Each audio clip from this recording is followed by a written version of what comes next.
लोकसभा तो जीत नहीं पाए कभी और विधानसभा भी हाथ से चली गई।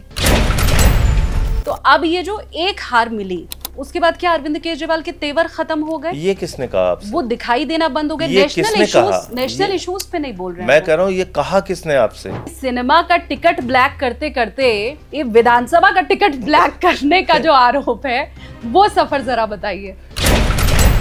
सबसे लंबे समय तक सस्पेंड होने का भी आप ही 11 महीने आजादी के बाद जब से ये संसद बनी, हाँ। सबसे ज्यादा समय तक निलंबित रहने वाला सांसद मैं हूँ। जब जांच के लिए जाते हैं आप और बैठते हैं अधिकारियों के सामने तो वो कैसे ट्रीट करते हैं? कोर्ट ने मुझे मना कर रखा है, वरना मैं आपको बता देता है कैसे तो मैं खाली एक चीज का आपको जिक्र कर रहा हूँ। उन्होंने कहा साहब आपने राघव चड्ढा कहाँ है? राघव चड्ढा की अभी पार्टी में क्या जिम्मेदारी है? कि राघव चड्ढा जी तब भी नहीं थे जब अरविंद केजरीवाल जेल में थे। भी भाई हमारे जब वो बाहर आए तब भी राघव चड्ढा नहीं थे। हमारे ऊपर भी बहुत सारे नेता, अरविंद केजरीवाल जी हैं, मनीष सिसोदिया जी हैं। राघव चड्ढा एक पीआर एजेंसी लेकर के आ रहे हैं और वो पीआर एजेंसी अडानी के लिए काम करेगी। कल दिन अगर ये सुनने को मिले कि राघव चड्ढा बीजेपी में चले गए। खान सर से मिल के आए आप अभी? जी हाँ। क्या इरादा है? देखिए, खान सर से मेरी मुलाकात जो हुई थी वो एसआईआर का मुद्दा बहुत छाया हुआ है। क्यों विशेष मतदाता पुनरीक्षण का ये जो कार्य है उसमें आम आदमी पार्टी को दिक्कत है? पूरे जिम्मेदारी से कह रहा हूं कि चुनाव आयोग इस घोटाले में बीजेपी के साथ मिला हुआ है। मैं ये मानूं कि आप एसआईआर के तो साथ हैं, 1 महीने के समय के साथ नहीं है। अगर और समय मिल जाए तो आप एसआईआर क्यों? आप मुझे बताइए, बिहार का चुनाव अगर एसआईआर पे रोक नहीं लगी तो भारतीय जनता पार्टी आज ही चुनाव जीत चुकी है। इसको चाहे 100 बार अपने टीवी चैनल पे आप चला लीजिएगा। मतलब इस बार विपक्ष एसआईआर पे ठीकरा फोड़ने वाला है, ईवीएम पे नहीं। अगर वो क्रिमिनल का एनकाउंटर करते हैं, आप भी पंजाब में कर रहे हैं। वो क्रिमिनल के घर पे बुलडोजर चलाते हैं, आप भी पंजाब में चला रहे हैं। तो मतलब ये नीति तो ठीक है ना योगी जी की, आप कॉपी कर रहे हैं। जब ये बात छिड़ ही गई है तो ऑपरेशन सिंदूर के ऊपर आम आदमी पार्टी का क्या स्टेक है, आप क्या सोचते हैं? जब हम पीओके पे कब्जा कर सकते थे, जब हम आतंकवादियों के 21 ठिकानों को नेस्तनाबूद कर सकते थे, जब हम बलूचिस्तान को बांग्लादेश की तरह पाकिस्तान के नक्शे से मिटा सकते थे, ऐसे समय में अमेरिका हिंदुस्तान का सीज फायर डिक्लेयर कर रहा है। कि अभी कुछ दिनों पहले कंगना रनौत ने ये कहा कि मेरी तो सांसद निधि इतनी है नहीं कि मैं सबकी मदद कर पाऊं, मुझे तो बड़े कम पैसे मिलते हैं। तो क्या आपकी सांसद निधि अलग है, उनकी अलग है? फिर जया बच्चन क्यों नाराज हो गई आपसे? हेलो एवरीवन, अपनी कुर्सी की पेटी बांध लीजिए क्योंकि आप देखना शुरू कर चुके हैं टेक ऑफ विद एसकेटी यानी कि मैं शालिनी कपूर तिवारी।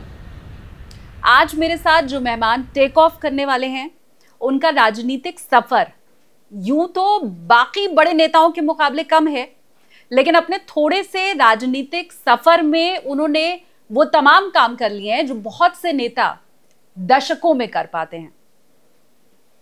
आंदोलन के साथ शुरुआत उन्होंने की, पार्टी की स्थापना भी कर ली, जनता का अपार प्यार मिला, सांसद बन गए, जेल यात्रा भी कर ली।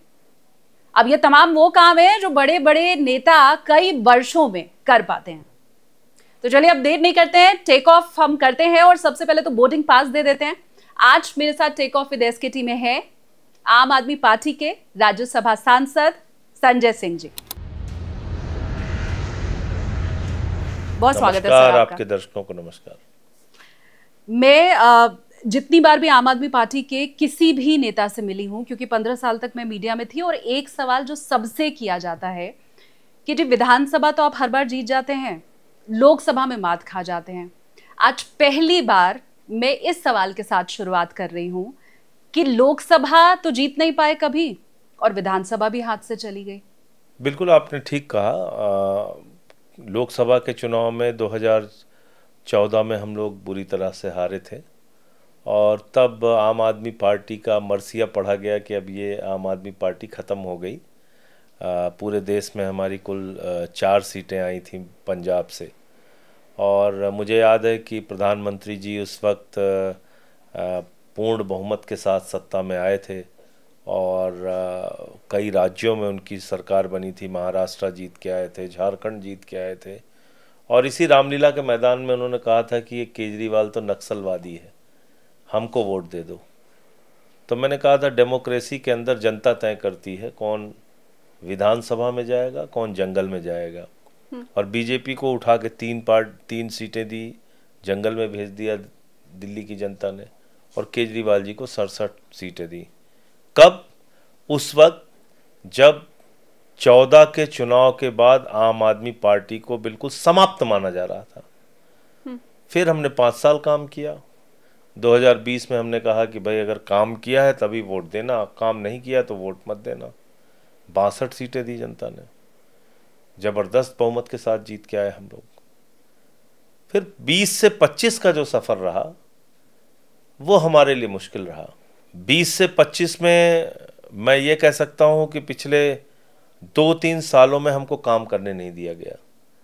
दिल्ली के हर काम में रोड़ा लगाया गया, चाहे हमने मोहल्ला क्लिनिक बनाना चाहा, चाहे हमने स्कूल के काम करने चाहे, चाहे हमने सीवर के काम करने चाहे, पानी के काम करने चाहे, हर काम में दिक्कतें खड़ी की गई। और ऊपर से एक्साइज पॉलिसी को लेके एक झूठा मामला बना के एक आदमी को जेल में डाला गया, जिसमें मनीष सिसोदिया जी जेल गए, सत्येंद्र जैन जेल गए, मैं जेल गया, केजरीवाल साहब को जेल में डाल दिया। ऐसे मुश्किल वक्त में हम लोग 2025 का चुनाव लड़ रहे थे, जबकि हमारे पास शायद जितनी उपलब्धियां हम गिना सकते थे, बता सकते थे, जितना काम हमने किया दिल्ली के अंदर, वो पिछले 2-3 साल में बाधित हुआ। और इन सब के ऊपर जो काम किया बीजेपी ने कि उन्होंने तंत्र का जबरदस्त दुरुपयोग किया। मतलब चुनाव आयोग के नाक के नीचे आप देखिए कि जहां चुनाव आयोग का दफ्तर है, उसी क्षेत्र में नई दिल्ली के अंदर मंत्रियों के बंगले में 33 वोट, 35 वोट, 27 वोट, 22 वोट बनाए गए। हमने लिखित में शिकायत की उसकी। जूता बांटा गया, पैसा बांटा गया, दारू बांटी गई, साड़ियां बांटी गई। कैमरे पे आप लोगों ने कैद किया, दिखाया, कोई कार्रवाई नहीं की गई। और इस लड़ाई में हम 2% वोटों से पीछे रह गए। सीटों के मामले में हम ज़्यादा पीछे रह गए, लेकिन अगर आप मत प्रतिशत आम आदमी पार्टी का देखेंगे तो हमें 42% वोट दिल्ली में मिला। और एक बात मैं इसके साथ और जोड़ना चाहूँगा कि आज 4 महीने के बाद, 4-5 महीने बीतने के बाद, अगर आप दिल्ली की जनता के पास जाएंगी और उनसे सवाल करेंगी तो दिल्ली की जनता भारतीय जनता पार्टी के खिलाफ क्रोध से, गुस्से से, आक्रोश से भरी हुई है। हमारे पर ब्लेम किया जाता था कि हम पानी में बरसात के समय में दिल्ली की व्यवस्था संभाल नहीं पाते। आज क्या हो रहा है? गंदा नाला बन गया है सड़कें। वो मिंटो ब्रिज का वीडियो बार बार इसको अलग राज्य घोषित कर दो। हमने तो मांग की कि भाई कर दो अलग राज्य घोषित। हाँ। सौरभ भारद्वाज जी ने उस पर मांग की। हाँ। हमारी पार्टी के प्रदेश अध्यक्ष। दूसरा, बच्चों के स्कूल की फीस 10 साल हमने नहीं बढ़ने दी शालिनी जी। ये कोई छोटी बात नहीं है। एक बच्चे को दिल्ली के अंदर पढ़ाना कम से कम महीने में 10,000 रुपए का खर्चा आता है, कम से कम। हमने सरकारी स्कूलों को बेहतर किया और प्राइवेट स्कूलों को फीस नहीं बढ़ाने दी 10 साल तक लगातार। केजरीवाल साहब ने, मनीष सिसोदिया जी ने अंकुश लगा के रखा। शिक्षा माफियाओं को हमने बढ़ने नहीं दिया। क्या हालत हो गई 4 महीने में? दिल्ली के अंदर पेरेंट्स को स्कूलों में घुसने नहीं दिया जा रहा है। 80% फीस बढ़ाई गई, कोई बोलने वाला नहीं है। आज वो लोग गुस्से में है, नाराजगी में है। जिस दिल्ली में पावर कट क्या होता है लोग भूल गए थे। केजरीवाल के 10 साल के राज में पावर कट किस चीज को बोलते हैं, किस चिड़िया का नाम है, भूल गए थे लोग। आज 4-4 घंटे, 6-6 घंटे दिल्ली में पावर कट हो रही है। लेकिन तो मुझे लगता है कि भ्रमित करके, तंत्र का दुरुपयोग करके आपने इस बार जरूर सफलता पाली, लेकिन दिल्ली की जनता अपने फैसले पे पछता रही है और उसको लग रहा है कि उससे चूक हो गई, गलती हो गई। दिल्ली के झुग्गी बस्तियों को खंडहर बना दिया गया है। बुलडोजर पे बुलडोजर चलाए जा रहे हैं उनके गरीब आदमी के दुकानों पे, मकानों पे। आप सोचिए कितनी मुश्किल से वो लोग एक अपना छोटा सा घर बनाते हैं। 30-30, 40-40, 50-50 साल से जो लोग अलग अलग इलाकों में रह रहे थे उनके आपने घर तोड़ दिए, उनकी दुकानें तोड़ दी, मकान तोड़ दिया। मतलब मद्रासी कैंप में मैं गया था, वो 50-60 साल पहले वो लोग आके यहाँ पे बसे हुए थे, उनको आपने बिल्कुल बर्बाद कर दिया। यूपी, बिहार, पूर्वांचल के लोग जो अलग अलग इलाकों में रहते हैं उनके घरों पे आपने बुलडोजर चलाया। तो ये बीजेपी ने बता दिया कि वो दिल्ली को बर्बाद करने के लिए आए हैं, वो दिल्ली को बनाने के लिए नहीं आए हैं, गरीब आदमी को राहत देने के लिए नहीं आए हैं, वो दिल्ली को बर्बाद करने के लिए आए हैं। ये 5 महीने में भारतीय जनता पार्टी ने बता दिया। और अब लोगों को ये समझ में आ रहा है कि अच्छी शिक्षा चाहिए, अच्छा स्कूल चाहिए, मोहल्ला क्लिनिक चाहिए, फ्री बिजली चाहिए, फ्री पानी चाहिए, तो वो तो फिर केजरीवाल और आम आदमी पार्टी ही दे सकते हैं। बाकी नफरत की राजनीति का सहारा लेके झूठे मुकदमे लगा के ये चुनाव वो जरूर जीत गए। तो आपका सवाल अपनी जगह सही है, हाँ। लेकिन उसके पीछे के जो कारण है वो ये है। मैं मेरे व्यूवर्स से भी कहूंगी, क्योंकि संजय जी आपने मुझे कहा कि आप अगर दिल्ली की जनता के बीच में जाइए तो 4-5 महीने में दिल्ली का जो हाल बीजेपी ने कर दिया है, जनता पछता रही है। तो आप प्लीज कमेंट सेक्शन में मुझे बताइए, दिल्ली वालों जो सुन रहे हो, कि दिल्ली की क्या स्थिति है। संजय जी कह रहे हैं लाइट नहीं आ रही है आपके घर में, झुग्गी झोपड़ियों को तोड़ा जा रहा है। कमेंट सेक्शन आपके लिए खुला है, तो आप बताइए जरा कि आपकी दिल्ली में क्या स्थिति अभी आपको दिखाई दे रही है। पर मुझे एक बात बताइए संजय जी, क्योंकि ये आप भी मानेंगे कि चुनावों में जीत हार लगी रहती है। बिल्कुल, कभी कोई पार्टी जीतती है, कभी कोई पार्टी जीतती है। कई बार तो हमने भारत में देखा है कि काम के आधार पर पार्टी चुनी ही नहीं जाती है, ये कई बार उदाहरण दिखाया गया है। तो वो पार्टी जहां के कार्यकर्ता शुरू से ये नारा लगा रहे थे कि अरविंद केजरीवाल को वो पीएम बनते देखना चाहते हैं, अरविंद केजरीवाल जी खुद पीएम मोदी के सामने जाकर के चुनाव लड़े, अगला प्रधानमंत्री देश का हर आम आदमी पार्टी कार्यकर्ता अरविंद केजरीवाल को देखना चाहता था। तो अब ये जो एक हार मिली, उसके बाद क्या अरविंद केजरीवाल के तेवर खत्म हो गए? ये किसने कहा आपसे? वो दिखाई देना बंद हो गए। नेशनल इश्यूज पे नहीं बोल रहे हैं। मैं कह रहा हूं, ये कहा किसने आपसे? अरविंद केजरीवाल एक मेहनती नेता है और ये गलतफहमी जो किसी के दिमाग में फैलाई जा रही है या लोग पाल रहे हैं या पालने की कोशिश कर रहे हैं, ये अपने दिमाग से सबको निकाल देना चाहिए। आज अरविंद केजरीवाल गुजरात में संगठन का निर्माण करने में जीरो से लेके और ऊपर तक कैसे वहाँ पे चुनाव जीतेंगे, कैसे वहाँ रैलियाँ होंगी, सभाएं होंगी, इस काम में लगे हुए हैं। पंजाब में कैसे एक एक चीज़ों में सुधार होगा, उस काम में लगे हुए हैं। नशा बंदी से लेके और तमाम वो मुद्दे जो पंजाब की जनता को बहुत बुरी तरीके से प्रभावित कर रहे थे, उन सब मुद्दों पे भगवान मान जी के साथ मिलके एक योजना बना रहे हैं, काम कर रहे हैं। उत्तर प्रदेश है, बाकी दूसरे राज्य हैं, वहाँ के संगठन के लिए हम लोगों को जिम्मेदारी दी है। छत्तीसगढ़ है, मध्य प्रदेश है, गोवा है, इन सारे जगहों पे अच्छा संगठन बने, उसके काम में लगे। तो कई बार क्या होता है कि एक बात आपके बारे में फैला दी जाती है जिसका सच से कोई दूर दूर तक रिश्ता नहीं होता। तो ये जो मैं सुन रहा हूँ कई 1-2 महीने से कि केजरीवाल कहाँ है, केजरीवाल, अरे भाई केजरीवाल काम कर रहे हैं, बैठे नहीं हैं। और मैं उस पार्टी का एक कार्यकर्ता होने के नाते, नेता होने के नाते, जो भी आप समझिए, मैं इस बात को जिम्मेदारी से कह रहा हूँ कि जितनी मेहनत वो मुख्यमंत्री रहते हुए कर रहे थे, उससे ज्यादा मेहनत आज की तारीख में कर रहे हैं संगठन के विस्तार के लिए। हाँ। पार्टी को दूर दूर तक पहुंचा। और अगर नहीं कर रहे होते तो अभी 2 नतीजे आए ना सामने।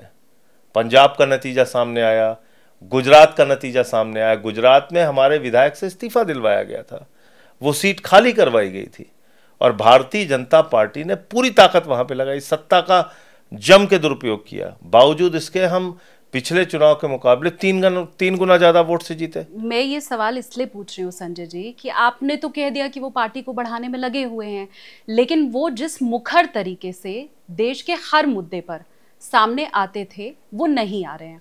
अब इसे आप ऐसे समझिए मेरी बात को कि जब पीएम मोदी नहीं होते हैं संसद में, संसद का सत्र चलता है, तब आप लोगों को ये गलत लगता है ना कि देश का प्रधानमंत्री यहाँ नहीं होकर विदेश में है। तो देश के प्रमुख मुद्दों के ऊपर अगर वो शख्स, अरविंद केजरीवाल जैसा शख्स जो पहले इतना मुखर होकर बोलता था, अब अगर अचानक से गायब हो जाए तो फिर सवाल तो उठेंगे। झुग्गी वालों के लिए इतना बड़ा संघर्ष हुआ जंतर मंतर पे, केजरीवाल आए और बोले, रैलियां हो रही हैं, सभाएं हो रही हैं, अलग अलग योजनाओं को लागू किया जा रहा है पंजाब में, गुजरात में, दिख नहीं रहे केजरीवाल?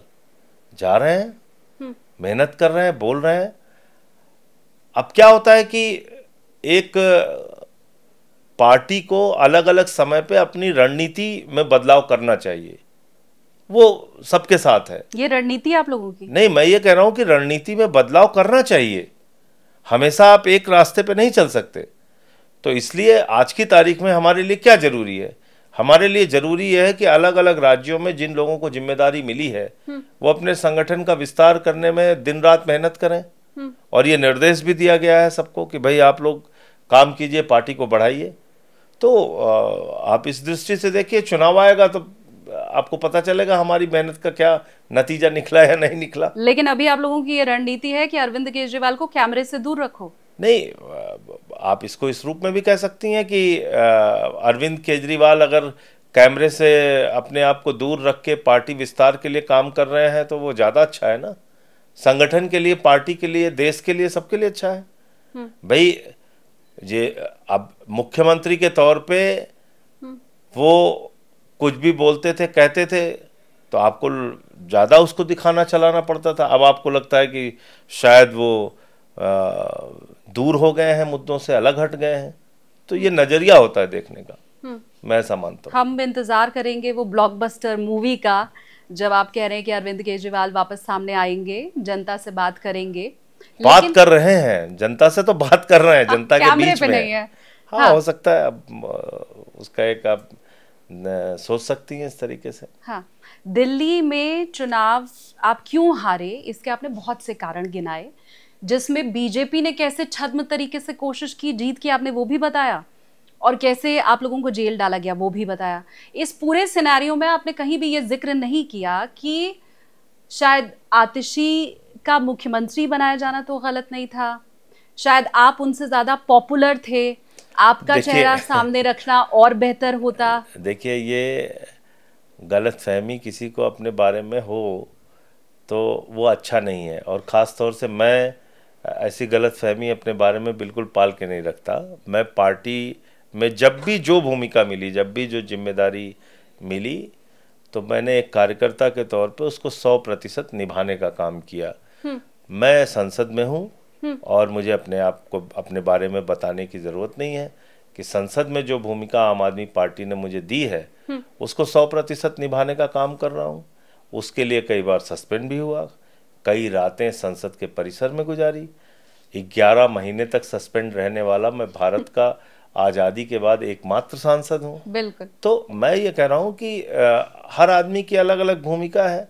मुझे पार्टी ने संसदीय दल का नेता बनाया राज्यसभा में, तो मैं वहाँ पे जाके जो काम कर सकता हूँ वो अच्छे से कर रहा हूँ। आतिशी जी चुनाव जीती, चुनाव जीतने के बाद एजुकेशन मिनिस्टर के तौर पे और पीडब्ल्यूडी मिनिस्टर के तौर पे उन्होंने अच्छा काम किया।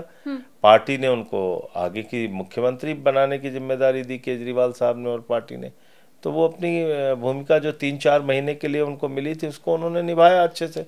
तो ये सोचना, और भाई आप मुझे बताइए कि इसको कैसे आपने 4 महीने में उनके कार्यकाल को ये समझ लिया कि शायद उनको बनाने का फैसला गलत था? बिल्कुल नहीं। कौन सा ऐसा काम गलत किया आतिशी ने 4 महीने में कि जिसके आधार पे आप ये कह सकती हैं कि नहीं। लेकिन मैं ये तो साफ कह सकती हूँ, मैं अपने व्यूवर्स को भी बोलूंगी कि वो मुझे कमेंट सेक्शन में जरूर बताएं कि आप आतिशी से ज्यादा पॉपुलर थे। मनीष सिसोदिया आतिशी से ज्यादा पॉपुलर थे, ये मैं दावे से कह सकती हूँ, और इसे कोई नहीं नकारेगा। देखिए, पार्टी ने एक स्टैंड लिया कि भाई अच्छा, मैं कोई विधायक तो था नहीं और मैं राज्यसभा में पार्टी का काम कर रहा हूँ और देश का काम कर रहा हूँ, जो मुद्दे उठाना है उठा रहा हूँ। मैं कहीं उस लड़ाई में नहीं था। मनीष सिसोदिया और केजरीवाल साहब ने एक निर्णय लिया कि भाई हम जो ये आरोप लगाया जाता है कि पद की लोलुपता है, यही तो कहा जाता था कि इस्तीफा नहीं दिया साहब, जेल में थे, इस्तीफा नहीं दिया, इस्तीफा नहीं दिया। इस्तीफा क्यों नहीं दिया वो भी कारण बताया, और मैंने बार बार इस बात को कहा कि अगर अरविंद केजरीवाल इस्तीफा दे देते तो ये ट्रेंड बन जाता देश के अंदर, स्टालिन को गिरफ्तार करो, फर्जी मुकदमे लगाओ, इस्तीफा लो, ममता बनर्जी को गिरफ्तार करो, फर्जी मुकदमे लगाओ, इस्तीफा लो। सिद्धारमैया को गिरफ्तार करो, फर्जी मुकदमे लगाओ, इस्तीफा लो। ये तो पूरे देश में एक ट्रेंड बन जाता भारतीय जनता पार्टी के विपक्ष के नेताओं पे, फर्जी मुकदमे लगाओ, जेल में डालो, इस्तीफा लो। तो इस कारण से उन्होंने इस्तीफा नहीं दिया जेल में रहते हुए, लेकिन निकल के आने के बाद उन्होंने इस्तीफा दिया, और ये कहते हुए इस्तीफा दिया कि मैं और मनीष सिसोदिया कोई पद नहीं लेंगे जब तक हम चुनाव जीत के नहीं आएंगे। तो वो पार्टी का और उनका खुद का निर्णय था, तो उस निर्णय के साथ वो गए, उन्होंने आतिशी को जिम्मेदारी दी। ठीक है, मैं लेकिन फिर भी अपने व्यूअर्स से एक और बार रिक्वेस्ट कर दूं, क्योंकि मैं अगर ये मान के चल रही हूँ कि आतिशी उतना पॉपुलर फेस नहीं थी, तो मेरे व्यूअर्स मुझे प्लीज़ कमेंट करके बताएं कि उनकी क्या राय है। मुझे अब आप ये बताइए कि ये जो फॉल्स एक इमेज बनाने की कोशिश बीजेपी की हमेशा रहती है, जैसा आपने कई बार कहा भी कि उनका एक नैरेटिव सेट करने की कोशिश रहती है और वो उसमें कामयाब भी हो जाते हैं, तभी सत्ता में है आपके हिसाब से। ये आपके लिए ये नैरेटिव सेट करने की कोशिश कहाँ से शुरू हुई थी संजय जी, कि आप सिनेमा हॉल के बाहर टिकट बेचते थे? कितनी बार बताऊं आप लोगों को, बीजेपी थी।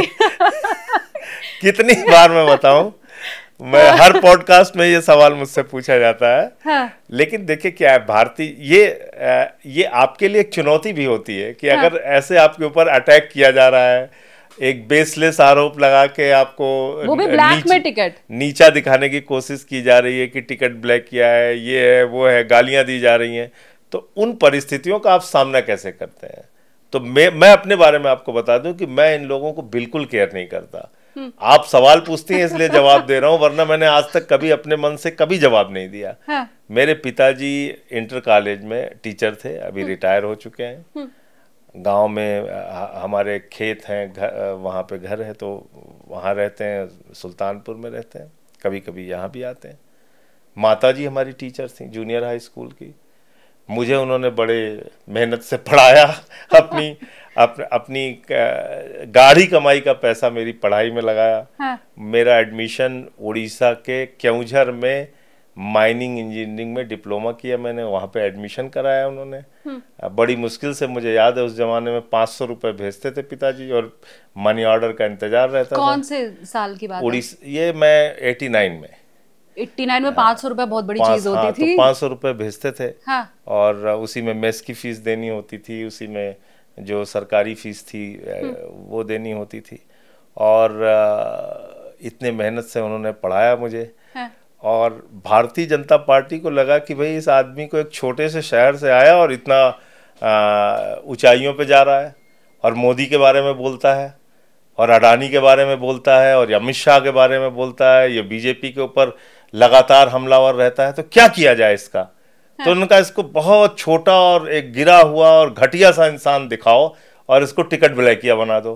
तो उन्होंने एक मुहिम चलाई मेरे खिलाफ कि इनको ट्विटर पे टिकट ब्लैकिया लिखो। ट्विटर हो, फेसबुक हो, उस पर लगातार वो लोग इस तरह के हमले करते हैं। लेकिन मैं खुश हूँ इस बात से कि जब भी वो लिखते हैं, मुझे जो जानकारी मिली कि शायद 2 रुपये 3 रुपये एक ट्वीट के उन लोगों को मिलते हैं, तो मेरे नाम पे उनकी कमाई चल रही है, घर चल रहा है, अच्छी बात है। गालियां देने दीजिए, वो उनका काम है। मुझे जो करना है, मेरा गोल बिल्कुल क्लियर है। अगर भारतीय जनता पार्टी कुछ भी गलत करेगी, मोदी जी कुछ भी गलत करेंगे, मैं बोलूंगा उसके खिलाफ।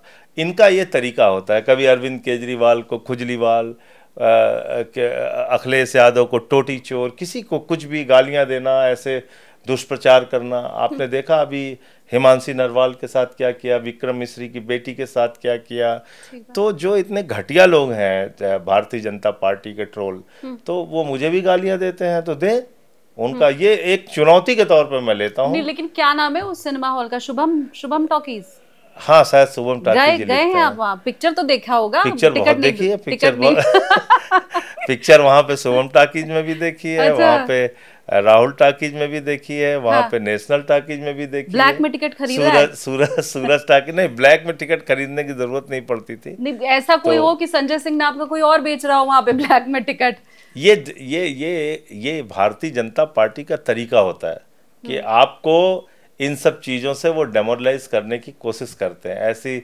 ऐसी बातें आपके बारे में प्रचारित करें और ऐसा दुष्प्रचार आपके बारे में करें जिसके बारे में लोग कन्विंस हो जाएं कि अरे यार, ये जो आदमी है बहुत ही, ये तो घटिया टाइप का आदमी है। तो वो अपना काम कर रहे हैं, मैं अपना काम कर रहा हूँ। सवाल वैसे तो ये होता है कि आप इतने छोटे से शहर से एक आम स्टूडेंट से लेके इतने बड़े नेता तक का सफर बताइए, लेकिन मैं आरोपों के ऊपर अगर पूछूं तो फिर सवाल ये बनता है कि सिनेमा का टिकट ब्लैक करते करते ये विधानसभा का टिकट ब्लैक करने का जो आरोप है वो सफर जरा बताइए। देखिए, विधानसभा का टिकट ब्लैक करने का या मेरे अपने जीवन में जितने भी ऐसे कोई भ्रष्टाचार का आरोप जितना मर्जी लगा ले, हाँ। उसको हासिल कुछ नहीं होना है। और इस मामले में मैं भारतीय जनता पार्टी को, ईडी को, मोदी को, अमित शाह को, सबको चुनौती देता हूं, कुछ भी मेरे खिलाफ निकालो। और ये एक बार मैं नहीं कह रहा हूं, कई बार कह चुका हूं, कुछ भी निकालो मेरे खिलाफ। अगर मैंने भ्रष्टाचार किया है, मुझे आप 10 गुना ज्यादा सजा दीजिए। लेकिन दुष्प्रचार का तो कोई मतलब आपके खिलाफ अगर हमने ठान लिया है कि भाई इसको बदनाम करना है, इसके खिलाफ दुष्प्रचार करना है, तो उसका तो कोई इलाज नहीं है। आप कर सकते हैं, लेकिन कोई तथ्य, कोई प्रमाण मेरे खिलाफ आज तक किसी भी ऐसे फर्जी आरोप पर नहीं मिला। थक गए ये लोग। तो जब जांच के लिए जाते हैं आप और बैठते हैं अधिकारियों के सामने, तो वो कैसे ट्रीट करते हैं? अब मैं कोर्ट ने मुझे मना कर रखा है, वरना मैं आपको बता देता है कैसे तो कुछ अधिकारियों से आप पूछिएगा तो वही बताएंगे आपको। हाँ। ऐसे ऐसे सवाल करते थे कि जिसपे हंसी आ जाए, और बाद में वो खुद ही माफी मांगते थे। तो मैं खाली एक चीज का आपको जिक्र कर रहा हूँ। हाँ। उन्होंने कहा, साहब आपने ये 1 लाख रुपए एक अकाउंट में भेजा है, तो ये किस लिए आपने भेजा था 1 लाख रुपए? तो मुझे सच में याद नहीं था कि मैंने किस लिए भेजा। मैंने कहा भाई इसकी डिटेल बताइए, तब मैं आपको बता सकता हूँ। तो बोले नहीं, ये तो आपको बता। उनको लगा कि यहाँ कुछ मुझे भ्रष्टाचार का मामला मिल गया। तो कहने लगे नहीं, आपको तो बताना पड़ेगा कि 1 लाख रुपए आपने क्यों भेजा है।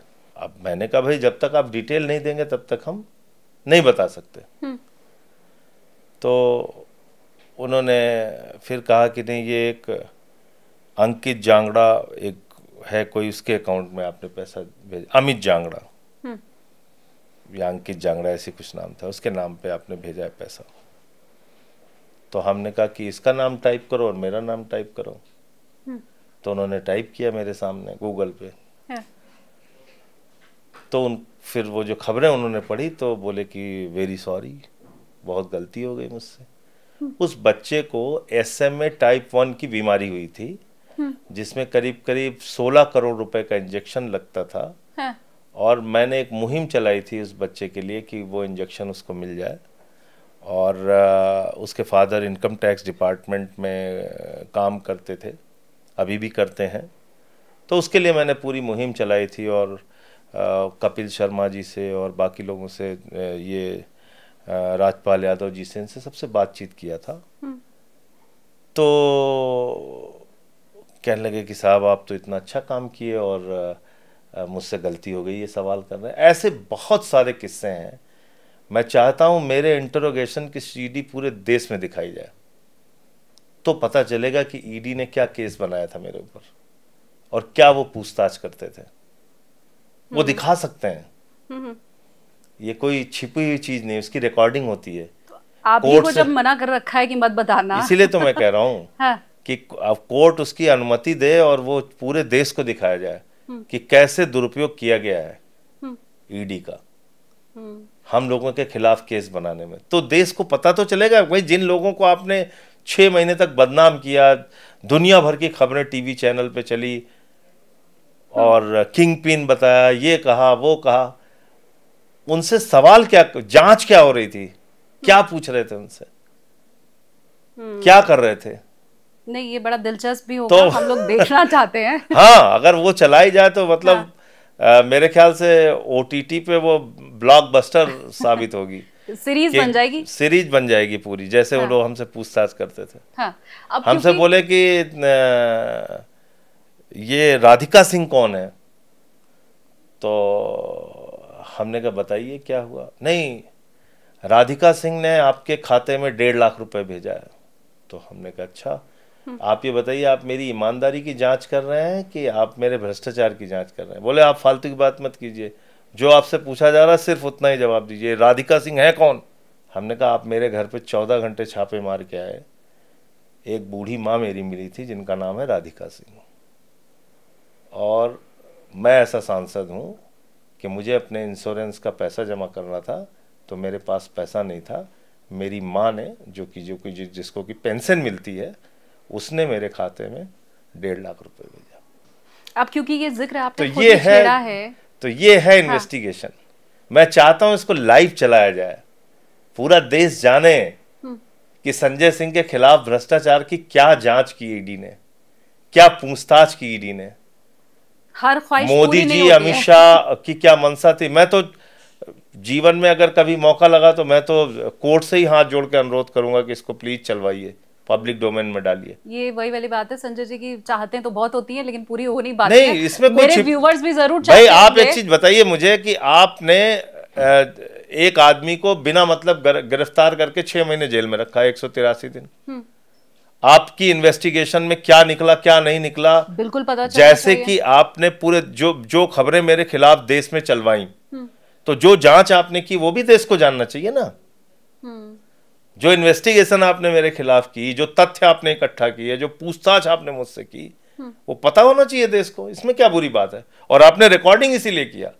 मुझसे जब भी पूछताछ करते थे तो कहते थे कि एक बात ध्यान रखिएगा, ये रिकॉर्डिंग हो रही है सारी चीजें। वो नॉर्मल प्रोसीजर है वो तो, हाँ रिकॉर्डिंग ठीक है, तो मैं कह रहा हूँ अच्छी बात है। तो रिकॉर्डिंग किस लिए करते हैं आप? इसलिए कि मैं बाद में उसको झुठला ना सकूं और वो भी झुठला ना सके। ठीक बात। तो आप एक इन्वेस्टिगेटिंग एजेंसी हैं, एक सांसद को आप आए और उठा के लेके चले गए, आपको उसकी माँ का नाम नहीं मालूम, उसके पिता का नाम नहीं मालूम। 14 घंटे आप इस घर में सर्च कर रहे हैं, आपको चवन्नी नहीं मिली यहां से, और आप जो है इतना बड़ा मामला बना के 183 दिन आपने मुझे जेल में रख दिया, सिर्फ इसलिए कि मोदी खिलाफ बोलते हैं, अडानी खिलाफ बोलते हैं, अमित शाह खिलाफ बोलते हैं, इनको हम देख लेंगे, इनको टिकट ब्लैक किया कह के प्रचारित करेंगे, इनके ऊपर भ्रष्टाचार के झूठे आरोप लगाएंगे, ये तो चुपचाप घर बैठ जाएंगे। मैं वैसा आदमी नहीं हूं। ये जितना हमसे लड़ेंगे उतना लड़ूंगा इनसे, ये बिल्कुल तय है। मेरी लाइफ का एकदम क्लियर फंडा है। जितना ये भाजपा वाले हमसे लड़ना चाहेंगे, इनके ट्रॉल लड़ना चाहेंगे, इनकी एजेंसीज लड़ना चाहेंगी, उतना लड़ेंगे इनसे। कोई पीछे हटने का सवाल नहीं है। ये मुझे लग रहा है जेल से आने के बाद ज्यादा नहीं, जेल जाने से पहले भी ये था। हाँ, ये बात आपने ठीक कहा कि जब मैं 6 महीने जेल में था तो मैं जब सुबह उठता था तो 24 घंटे में कई बार ये सोचता था कि जिस दिन बाहर निकलूंगा इनको ठीक से मुंह तोड़ जवाब दूंगा, और वो काम मैंने अपना पहला कदम जेल से बाहर रखते ही किया, वो आप लोगों ने देखा होगा। हाँ, तो इसलिए वो अच्छा हुआ इन्होंने मुझे जेल भेजा, कोई बात नहीं। हाँ। लेकिन उससे ये मेरा कोई नुकसान नहीं कर पाया।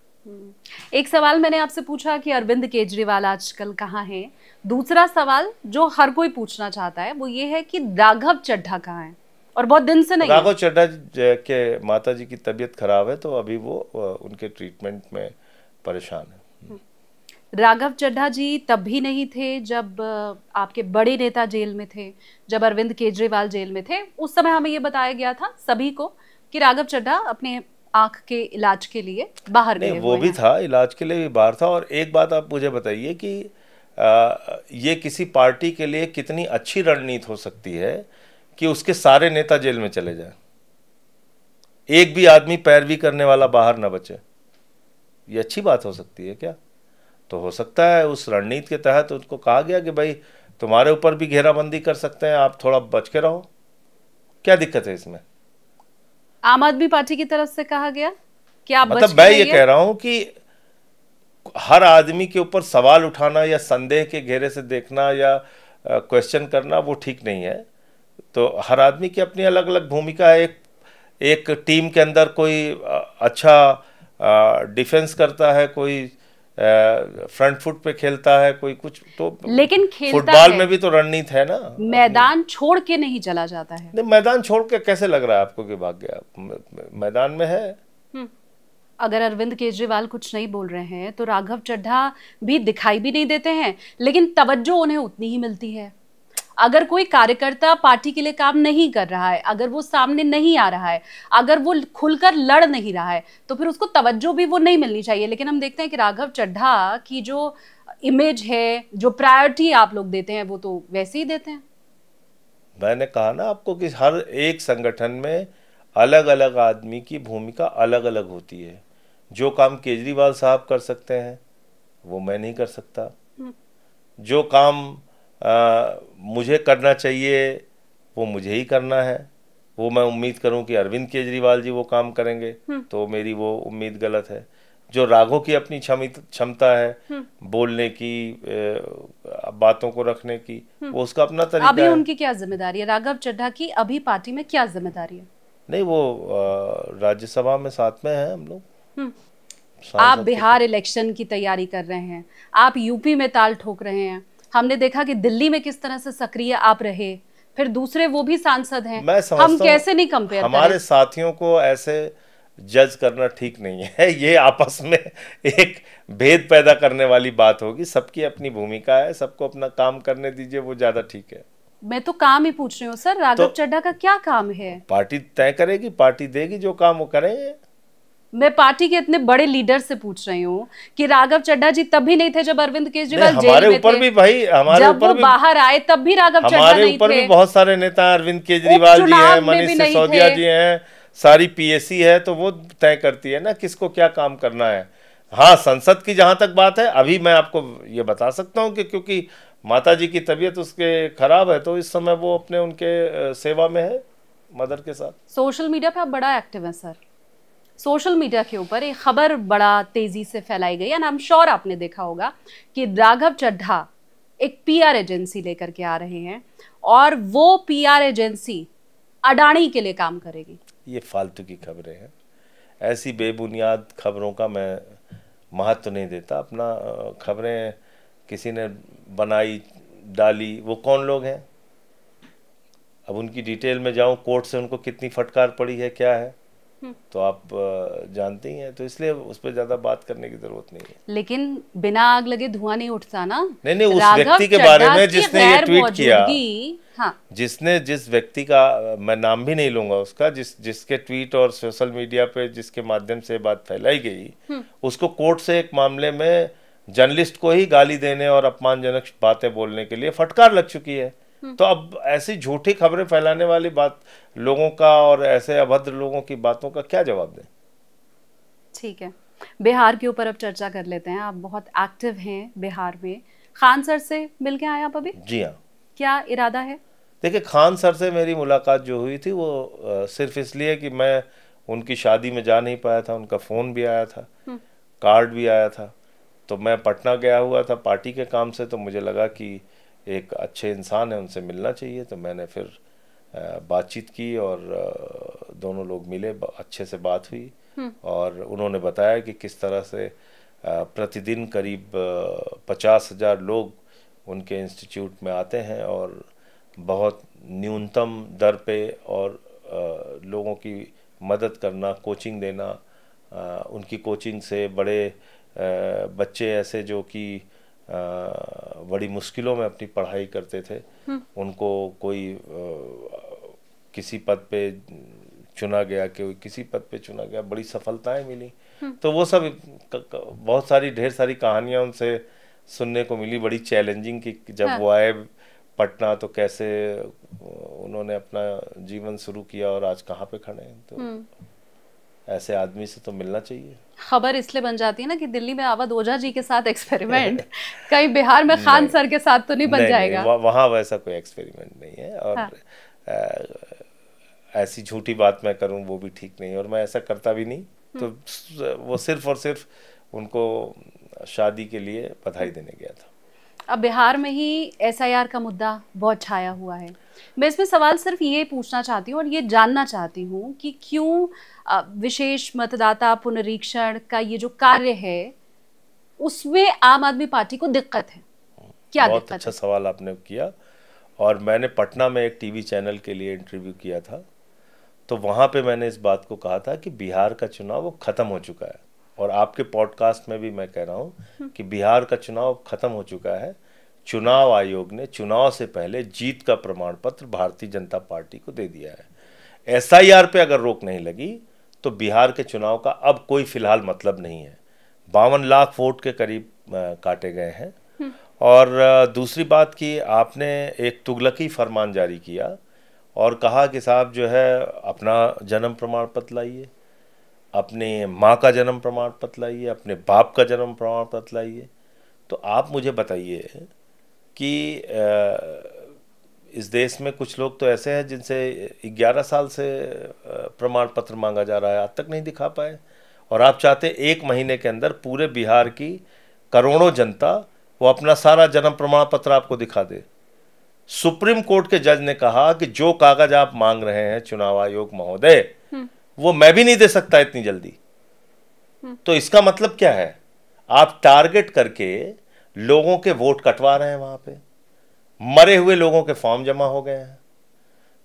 ऐसे वीडियो सामने आए जिसके पिता की मृत्यु 6 महीने पहले हुई और मां की मृत्यु 6 साल पहले हुई, उनके फॉर्म जमा हो गए। कुत्ते का निवास प्रमाण पत्र बन जा रहा है वहां पे। आप बताइए, मजाक है?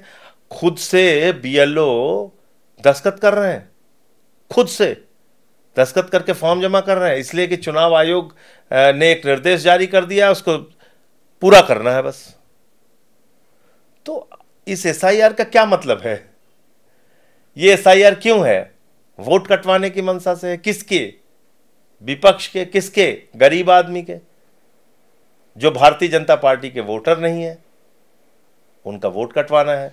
तो ये तो एक बहुत बड़ा चुनावी घोटाला है। और मैं पूरे जिम्मेदारी से कह रहा हूं कि चुनाव आयोग इस घोटाले में बीजेपी के साथ मिला हुआ है। आप मतलब ये कहना चाह रहे हैं? अब एसआईआर, आप मुझे एक बात बताइए। हाँ। ड्राइविंग लाइसेंस बनवाने जाइए तो क्या कहते हैं? आधार कार्ड लेके आओ।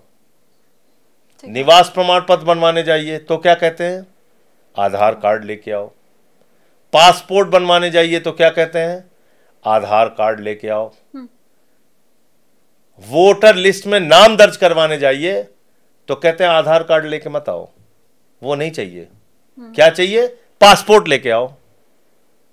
यानी जिस पासपोर्ट को बनाने के लिए आपका आधार कार्ड मांगा जाता है, उस पासपोर्ट को मांगा जा रहा है मतदाता सूची में नाम दर्ज करवाने के लिए। लेकिन कोर्ट ने कहा ना कि आधार को आप मानिए। ओहो, उन सलाह, चुनाव आयोग ने कोर्ट के सामने कहा कि महोदय आपने सलाह दी थी, मेरे ऊपर कोई सीधा आपने आदेश नहीं जारी किया था। आपने शायद ये बात सुनी होगी। साफ तौर पे चुनाव आयोग ने कहा कि आपने हमें सलाह दी थी कि आधार को भी पहचान में शामिल करो, लेकिन आपने कोई आदेश नहीं दिया था। मतलब मैं इसका ये इन्वर्टेड कामा में मैं बता रहा हूं जो उन्होंने बोला कोर्ट मैं के अंदर। ये मानूं कि आप एसआईआर के तो साथ हैं, 1 महीने के समय के साथ नहीं, है। अगर और समय मिल जाए तो आप एसआईआर क्यों? आप मुझे बताइए। 24 में मई के अंदर चुनाव होता है। उसी लोकसभा के चुनाव में जिन लोगों ने वोट दिया, आज वो सबके सब फर्जी हो गए। पर संजय जी, कहीं ना कहीं तो शुरुआत कभी ना कभी तो कैसे होगी? आप बताइए। 3 करोड़ लोग बिहार के बाहर रहते हैं, कैसे अपना प्रमाण पत्र दिखाएंगे जाके? वो अपना काम धंधा छोड़ के, मजदूरी छोड़ के, ऑटो रिक्शा चलाता है, कोई ई रिक्शा चलाता है। तभी तो मैंने कहा कि आप एक किसी महीने डिपार्टमेंट के साथ नहीं है। सॉफ्टवेयर इंजीनियर है, सारी नौकरी छोड़ के वो जाएगा अपना जन्म प्रमाण पत्र दिखाने के लिए। नहीं, आधार आपने किस लिए बनवाया था? मैं ये कह रही हूँ संजय जी कि आपने कहा ना कि एक गरीब आदमी जो दूसरे राज्य में आधार में आपने बायोमेट्रिक लिया था ना। बिल्कुल। आधार में आपने रेटिना लिया था ना। तो आप फिर आधार का क्या मतलब था जिसको लेके आपने इतने बड़े बड़े दावे किए? आप बताइए मुझे। आधार लागू हो जाए, अगर सलाह नहीं लागू हो जाए, तब आप एसआईआर के साथ? मैं कह रहा हूं एसआईआर क्यों? इसका जवाब मुझे दीजिए ना पहले। एसआईआर क्यों? किस मंशा से? क्या पर्पज है आपका? उसका रिवीजन हो जाएगा। नहीं, क्या? अरे रिवीजन तो आप खुद ही करके डाल चुके हो लिस्ट को। भाई दिल्ली के अंदर मैं आपको उदाहरण देता हूं।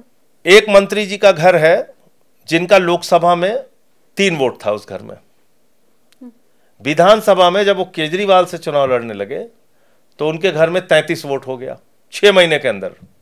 एक घर है यहां बीपी हाउस में, वहां पे 2 वोट था लोकसभा में, 2 वोट। फ्लैट है, छोटा सा बीपी हाउस में कोई घर भी नहीं होता, फ्लैट है 2 कमरे का। और विधानसभा के चुनाव में 18 वोट हो गए। हाँ, एक मंत्री जी के घर में, अब थोड़ा सा सुन लीजिए, आपको जो ज्यादा क्लैरिटी होगी, क्योंकि आपने बहुत अच्छा मुद्दा छेड़ा है।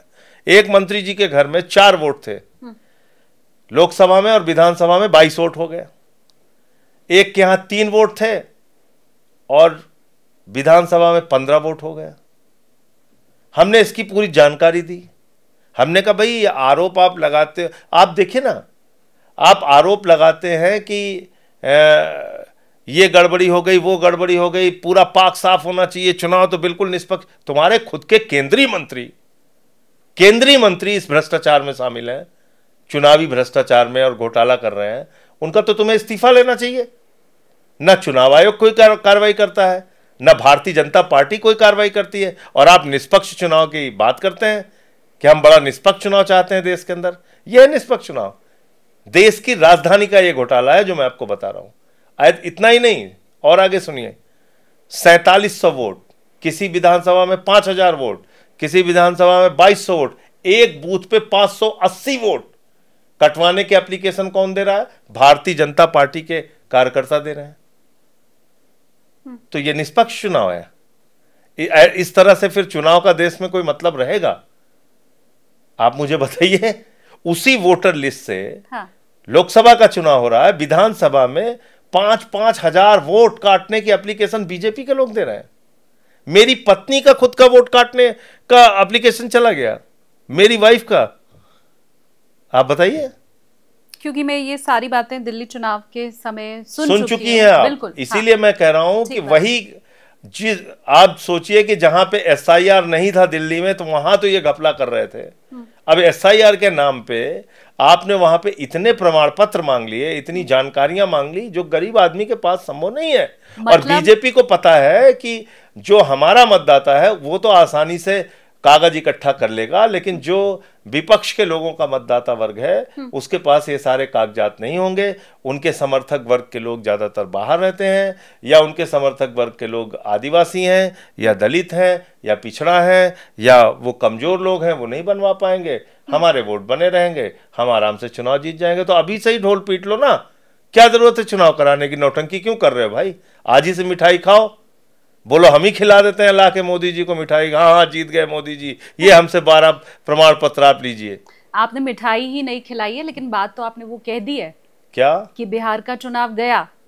मैं कहिए 100 बार कह दूं आपके कार्यक्रम में, बिहार का चुनाव अगर एसआईआर पे रोक नहीं लगी तो भारतीय जनता पार्टी आज ही चुनाव जीत चुकी है। इसको चाहे 100 बार अपने टीवी चैनल पे आप चला लीजिएगा, मतलब अपने पॉडकास्ट में चाहे 100 बार ये बात मेरी दोहरा दीजिएगा। एसआईआर पे अगर रोक नहीं लगी तो भारतीय जनता पार्टी चुनाव जीत चुकी है। मतलब इस बार विपक्ष एसआईआर पे ठीकरा फोड़ने वाला है, ईवीएम पे नहीं। नहीं, एसआईआर पे ठीकरा फोड़ने का सवाल क्या, रोक दो ना भाई। आप कहते हो कि ठीकरा फोड़ने वाली बात, मैं कह रहा हूं रोक दो।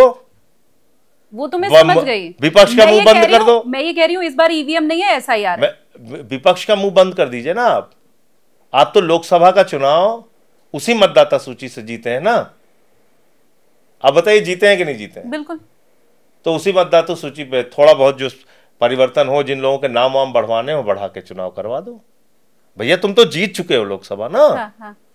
लोकसभा जीत चुके हो कि नहीं बताओ? भाजपा के लोगों से मैं पूछना चाहता हूं, बिहार का लोकसभा का चुनाव आप अच्छे से प्रचंड बहुमत से आप और जेडीयू मिलके जीत चुके हैं, उसी मतदाता सूची पे जीत चुके हैं। तो उसी मतदाता सूची पे आप करवा दीजिए, चुनाव करवा दीजिए। जो जिन लोगों के थोड़े बहुत वोट रह गए होंगे बनने के, वो अपने वोट बनवा लेंगे। और विपक्ष वाले जो एसआईआर पे सवाल उठा रहे हैं उनका मुंह एकदम बंद करवा दीजिए, टेप लगा दीजिए उनके मुंह में। एसआईआर अगर ना हो, उसके बाद भी बीजेपी अगर हार जाए बिहार में, तो एसआईआर अगर ना हो, जैसे हमेशा हम कहते हैं ना कि ईवीएम के बावजूद कुछ जगहों पर तो बीजेपी हारती है चुनाव, तो वैसे ही एसआईआर अगर ना हो बिहार में और फिर भी बीजेपी वहां पर मैं ये थोड़ी कह रहा हूं कि सारी की सारी सीटें वो जीत जाएंगे। मैं कह रहा हूं कि अच्छे खासे तरीके से वो जीत जाएंगे। यानी कि अच्छी संख्या में उनकी सीटें मैं ये समझना चाह रही हूँ कि आप कॉन्फिडेंट हैं कि बिहार में एसआईआर अगर नहीं होगा, एसआईआर तो पे अगर रोक लग जाए, हाँ। तो आज की तारीख में जंगल राज वहां पे मुद्दा है। 71,000 जीतेगा कौन? सुन तो लीजिए आप। हाँ। विपक्ष जीतेगा। अच्छा, हम तो पहली बार वहां चुनाव लड़ रहे हैं। हाँ। हम अगर अभी आपसे ये कहें कि हम वहां सरकार बनाने जा रहे हैं, तो आप भी हंसेंगे मेरे ऊपर, और जो सुन रहा होगा वो भी हंसेगा। तो इसलिए मैं ऐसी कोई बात नहीं कर रहा हूँ। मैं सिर्फ ये कह रहा हूँ कि वहाँ हम भी चुनाव लड़ रहे हैं। विपक्ष की जो भी पार्टियां हैं, उसमें आम आदमी पार्टी भी है, हम क्यों किसी का नाम लें। तो सबको सीटें आएंगी इतनी कि वहाँ बीजेपी और जेडीयू की सरकार नहीं बनेगी अगर एसआईआर नहीं होता है तो। लेकिन विपक्ष अगर जीतेगा तो आप सबके साथ हैं ना, क्योंकि इंडिया गठबंधन में तो आप थे ही। अभी आपने ऐलान कर दिया है कि आप नहीं है उनके साथ, लेकिन आप तेजस्वी को मुख्यमंत्री बनते देख के तो खुश होंगे ना? देखिए, मैं ना किसी का नाम लेना चाहता हूं। मैं अपनी पार्टी के बारे में बात करने के लिए अधिकृत हूं, वो बात कर सकता हूं। तो हम अपनी पार्टी के तरफ के जो हमारा जो स्टैंड है कि हम इंडिया गठबंधन के साथ नहीं है, और इसलिए हम अकेले चुनाव लड़ रहे हैं। हम अपने मुद्दे वहां समझा रहे हैं, लोगों को बता रहे हैं। तो जहां हमारे कैंडिडेट अच्छे होंगे, लोगों को लगेगा कि भाई आम आदमी पार्टी को भी इस बार मौका देना चाहिए, तो लोग हमें वोट करेंगे। ठीक है, फिर आप ही की पार्टी की बात करते हैं। आपने कहा हम दूसरी पार्टी के लिए कहने के लिए मतलब जब हम जिस गठबंधन में नहीं है उसको लेके मैं कौन सा दावा कर सकता हूँ। वो बिहार जहाँ पे इतनी पार्टियां हैं, वो बिहार जहाँ बीजेपी भी है, जहाँ जेडीयू भी है, जहाँ आरजेडी भी है, जहाँ हम भी है, जहाँ चिराग पासवान जी भी हैं, जहाँ वीआईपी भी है, प्रशांत किशोर जी आ गए हैं, जहाँ इतनी पार्टियां हैं, वहाँ आम आदमी पार्टी का क्या होगा? एआईएमआईएम को मैं भूल गई। ये जनता तय करेगी। लोकतंत्र है, एक दिन में कोई पार्टी बढ़ती नहीं। मैंने तो राज्यसभा के अंदर पूरी लिस्ट पढ़ी है 80 से लेके आज तक, और 52 वाली पढ़ी नहीं, वरना बीजेपी और शर्मिंदा होती। तो मुझे लगता है कि एक दिन में कोई भी, बीजेपी का बंगाल में क्या हाल था 14 के पहले, आप बताइए। कॉन्फिडेंस लो लग रहा है आपका? नहीं, बिल्कुल नहीं। मैं कह रहा हूं हम पहली बार वहां पे चुनाव लड़ रहे हैं, और मैं आपसे कोई ये दावा नहीं कर रहा हूं कि हम वहां सरकार बनाने की लड़ाई में हैं। हम आपसे ये कह रहे हैं कि आम आदमी पार्टी अच्छे ढंग से, मजबूती से, मेहनत से, हमारे कार्यकर्ता मेहनत कर रहे हैं, और राष्ट्रीय नेतृत्व ने, केजरीवाल जी ने उनको कहा है कि आपको चुनाव लड़ना है। अपने मुद्दों पे हम वहां जाएंगे, चुनाव लड़ेंगे। अब क्या परिणाम आएगा ये हमारे हाथ में नहीं है, तो ये वहां की जनता को तय करना है। तो हो सकता है जो हमारे कुछ अच्छे कैंडिडेट लड़ेंगे उनको जनता अपना आशीर्वाद दे, वोट दिलाए और वो जीतें। हम महराज मलिक के बारे में तो नहीं जानते थे ना कि वो जीत के आ जाएगा जम्मू कश्मीर से। हमें उम्मीद नहीं थी कि 2 विधायक हमारे गोवा में भी जीत जाएंगे। अच्छा। 5 विधायक हमारे गुजरात में भी जीते। तो इसलिए आपके पास इंटरनल जो आती हैं रिपोर्ट्स, नहीं, मैं कह रहा हूँ काम, आप कॉन्फिडेंट नहीं थे? मैं कह रहा हूँ कि आप परिणाम के बारे में जिस राज्य में पहली बार ही चुनाव लड़ रहे हैं, बहुत ज्यादा दावा नहीं कर सकते वहां। तो इसलिए कई बार अप्रत्याशित परिणाम आते हैं। हम मेहनत के साथ, अपने मुद्दों के साथ, अच्छे से प्रचार करके चुनाव लड़ेंगे बिहार में। बिहार के बाद उत्तर प्रदेश में चलते हैं। उत्तर प्रदेश में स्कूल बंद हो रहे हैं। दिल्ली में स्कूलों पे ही आप इतने साल तक टिके रहे, तो स्कूल बंद होना, और सरकार का ये कहना है वो ठीक कर रहे हैं। कैसे उनके तर्क हैं अपने इसे लेके, तो आपका क्या स्टेक है? अब मैं आपको बताता हूं उनके क्या तर्क हैं। उत्तर प्रदेश में 26,000 सरकारी स्कूल बंद हो चुके हैं। आपके दर्शकों की जानकारी के लिए मैं बता दूं। और दूसरी खेप ये है जिसमें ये 27,000 सरकारी स्कूल बंद करने जा रहे हैं। इन्होंने 5,000 स्कूल बंद करने का आदेश दे दिया। और क्राइटेरिया क्या बनाया? बोले साहब जहां 50 से कम बच्चे होंगे वो स्कूल हम बंद करेंगे, और स्कूल बंद करके हम विलय कर देंगे किसी दूसरे स्कूल में, यानी कि किसी दूसरे स्कूल में उस स्कूल को मिला देंगे। वहां के टीचर, वहां के बच्चे वहां चले जाएं। मैंने कहा ऐसे तो पता नहीं चलेगा कि कितनी दूर पे किया स्कूल बंद करने के बाद। तो मैं गया जौनपुर, और ये किस्सा सुनिएगा ध्यान से। और जब आप लोगों के बीच में जाते हैं तभी आपको असली पीड़ा का पता चलता है। ऐसे दूर से बैठ के हम लोग नहीं समझ पाते हैं चीज़ों को। तो बड़े ही गरीब वर्ग के बच्चे थे बेचारे, वो तो उनके साथ में बैठा, उनके माता पिता थे, सब लोग थे। तो मैंने पूछा कि आप इस स्कूल में कितने बच्चे पढ़ते थे, तो उन्होंने कहा कि साहब 32 बच्चे यहाँ पे थे। तो हमने कहा कि कितनी दूर आपका स्कूल कर दिया गया, बोले 3 किलोमीटर दूर। तो कैसे जाना होता है, तो बोले हाईवे पड़ता है, हाईवे से। अब आप मुझे बताइए, गांव के गरीब बच्चे वो हाईवे से पैदल रोज़ 3 किलोमीटर जाएंगे, रोज़ 3 किलोमीटर आएंगे, छोटे छोटे मासूम बच्चे, शर्म नहीं आती इन लोगों को? पहली बात। तो मैंने पूछा कि अभी ये स्कूल बंद होने के बाद कितने बच्चे वहां पे पढ़ने जा रहे हैं? सब ने कहा एक भी बच्चे अब वहां पढ़ने नहीं जा रहे हैं। और ये सिर्फ मैं कह नहीं रहा हूं, आपको चल के वहां दिखा सकता हूं, उनसे पूछवा सकता हूं, एक भी बच्चे पढ़ने नहीं जा रहे हैं। तो एक माँ बाप थे, मैंने उनसे पूछा कि भाई आपके कितने बच्चे थे? तो उन्होंने कहा 3 बच्चे हमारे यहाँ पे पढ़ते थे। तो हमने कहा कि आप क्यों नहीं भेजते वहाँ पे? तो बोला कि साहब मैं मजदूरी करता हूँ और मैं सुबह अपने बच्चों को यहाँ पे छोड़ के मजदूरी करने जाता था, मेरी पत्नी घर का काम करती थी और दोपहर में जब छुट्टी होती थी तो मेरी पत्नी उनको लेके स्कूल से घर आती थी। अब 3 किलोमीटर स्कूल दूर हो गया तो मैं इनको रोज छोड़ने के लिए जा नहीं सकता और मेरी पत्नी रोज 3 किलोमीटर जाके इन बच्चों को ला नहीं सकती, इसलिए हमने इनकी पढ़ाई बंद कर दी। ये एक अपराध है, गुनाह है उन मासूम बच्चों के साथ। और ऐसी एक कहानी नहीं शालिनी जी, उत्तर प्रदेश के अलग अलग जिलों में मैं गया, लखनऊ गया, एटा गया, आगरा गया, अलग अलग जिलों में मैं गया, अमरोहा गया, संभल गया, और वहां पे ये हकीकत मैंने अपने आंखों के आगे देखी। बच्चों के स्कूल बंद करके उनका भविष्य बर्बाद कर दिया। मेरठ गया मैं, हापुड़ गया, उनका भविष्य बर्बाद कर दिया गया है पूरी तरीके से। अब वो पढ़ने नहीं जाते हैं बच्चे, उनका स्कूल बंद हो गया। कौन जिम्मेदार है? आप कह रहे हैं संख्या कम हो गई। आपने नई शिक्षा नीति में नियम बना दिया 6 साल के पहले एडमिशन। मैं सारी प्रैक्टिकल प्रॉब्लम जो थी वो आपके सामने बता रहा हूं। हाँ। 6 साल के ऊपर एडमिशन नहीं होगा। अब क्या करता है आदमी, कुछ लोग जो अपना पेट काट के बच्चों को एडमिशन करा देते हैं किसी प्राइवेट स्कूल में आसपास के, 5 साल की उम्र में, 4 साल की उम्र में। अब वो बच्चा तो 6 साल तक इंतजार करेगा नहीं, इसके कारण संख्या कम हो गई। गरीब आदमी मिड डे मील की चाहत में अपने बच्चों को भेजता था स्कूल कि भाई हमारा बच्चा जाएगा, उसको दोपहर का खाना भी मिल जाएगा, वो पढ़ के आ जाएगा आराम से।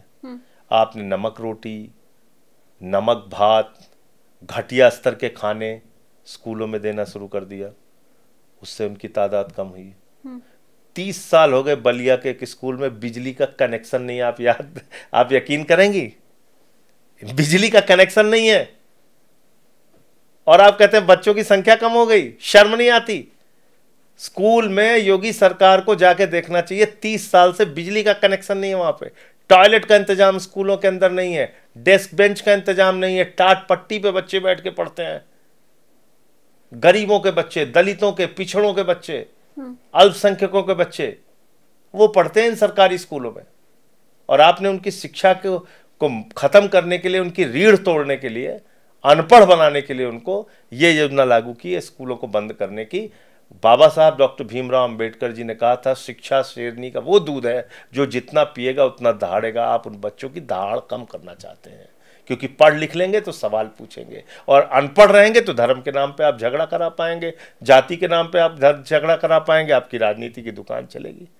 तो मुख्य बात यह है, और अभी उन्होंने बड़े दबाव के बाद ये कहा कि साहब हम जो है जो हाईवे के स्कूल हैं, हाईवे पार करके जिन बच्चों को जाना पड़ता है वो स्कूल बंद नहीं करेंगे, और 1 किलोमीटर से ज़्यादा जो दूरी है वो स्कूल बंद नहीं करेंगे। अब वो कहें, इसका मतलब कि नई शिक्षा नीति का वो उल्लंघन कर रहे थे जिसमें लिखा हुआ है कि राइट टू एजुकेशन एक्ट का वो उल्लंघन कर रहे थे जिसमें लिखा हुआ है 1 किलोमीटर से ज़्यादा बच्चों का स्कूल दूर नहीं होना चाहिए। जानबूझ के किया उन लोगों ने। अब कह रहे हैं 1 किलोमीटर के अंदर ही हम स्कूल रखेंगे।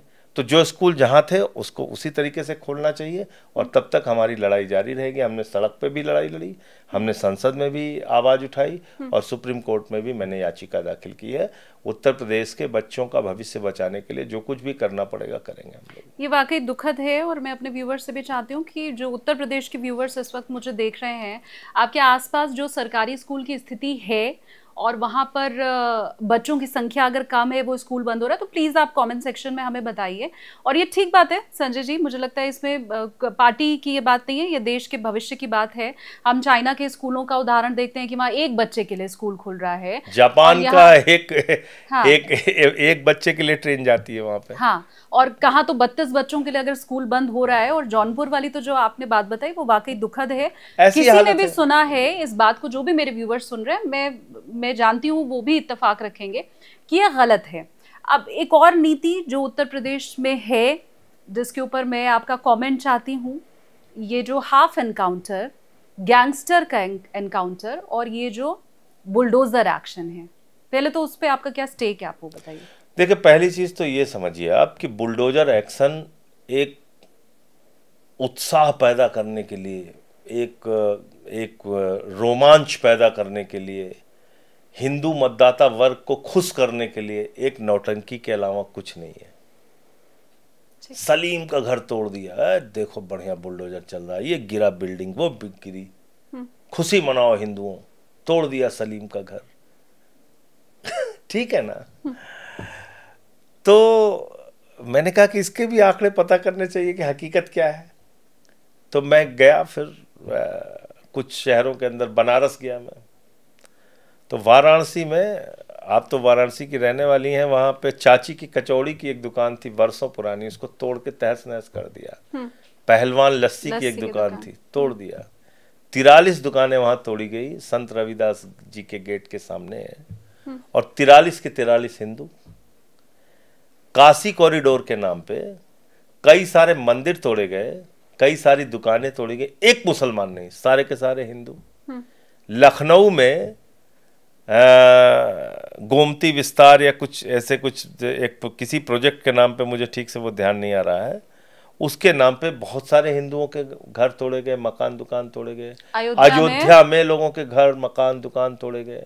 मेरे अपने शहर सुल्तानपुर में, मैं उसकी लड़ाई भी लड़ रहा हूँ, हाई कोर्ट में मैंने याचिका दाखिल की है, बिना नोटिस के सफाई कर्मियों का पैर धुलते हैं ना मोदी जी और योगी जी, ये कितने बड़े नौटंकीबाज लोग हैं, आप इससे अंदाजा लगा सकती हैं।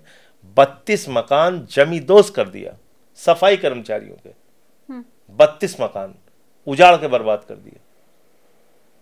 तो आप देखिए, मतलब गरीब आदमी को क्या जीने का हक नहीं है इस देश के अंदर? नहीं तो फिर ये तो क्लियर है ना कि बुलडोजर एक खास धर्म पे नहीं चल रहा है। नहीं, मैं ये कह रहा हूं कि 80% से ज्यादा हिंदू तोड़े गए हैं इसमें। तो फिर सलीम का घर तोड़ के खुश कैसे? नहीं, मैं खुश किया जाता है, खुश किया जाता है। नहीं, जनता को असलियत तो पता ही है। मैं तो खुद अयोध्या गई थी जब चुनाव के वक्त, तो मैंने लोगों की टीज देखी थी जो घर तोड़े गए थे, और उनका कहना था मुआवजा भी ठीक नहीं मिला। बनारस का लेकिन बुलडोजर की बात जब आप करती हैं तो सामान्य तौर पे बताइए क्या धारणा है लोगों के दिमाग में? मैं तो आपका स्टेक नहीं, मैं लोगों के दिमाग में यही धारणा है कि मुसलमानों के घर तोड़े जाते हैं बुलडोजर चला के। ये धारणा ही बुनियादी तौर पे अपने आप में गलत है। ये तो सिर्फ आपको बर्बाद करने के लिए एक क्या कहते हैं, नौटंकी दिखाई जाती है। और गैंगस्टर का जो एनकाउंटर है, गैंगस्टर का एनकाउंटर कहीं सही होता है, कहीं झूठा होता है। ये सवाल मेरा आपसे इसलिए था संजय जी, क्योंकि अब ये कहा जा रहा है कि यही जो एक्शन है उसकी कॉपी पंजाब में हो रही है। देखिए, पंजाब की परिस्थितियां बिल्कुल अलग है। आपको मैं बता रहा हूं क्या है।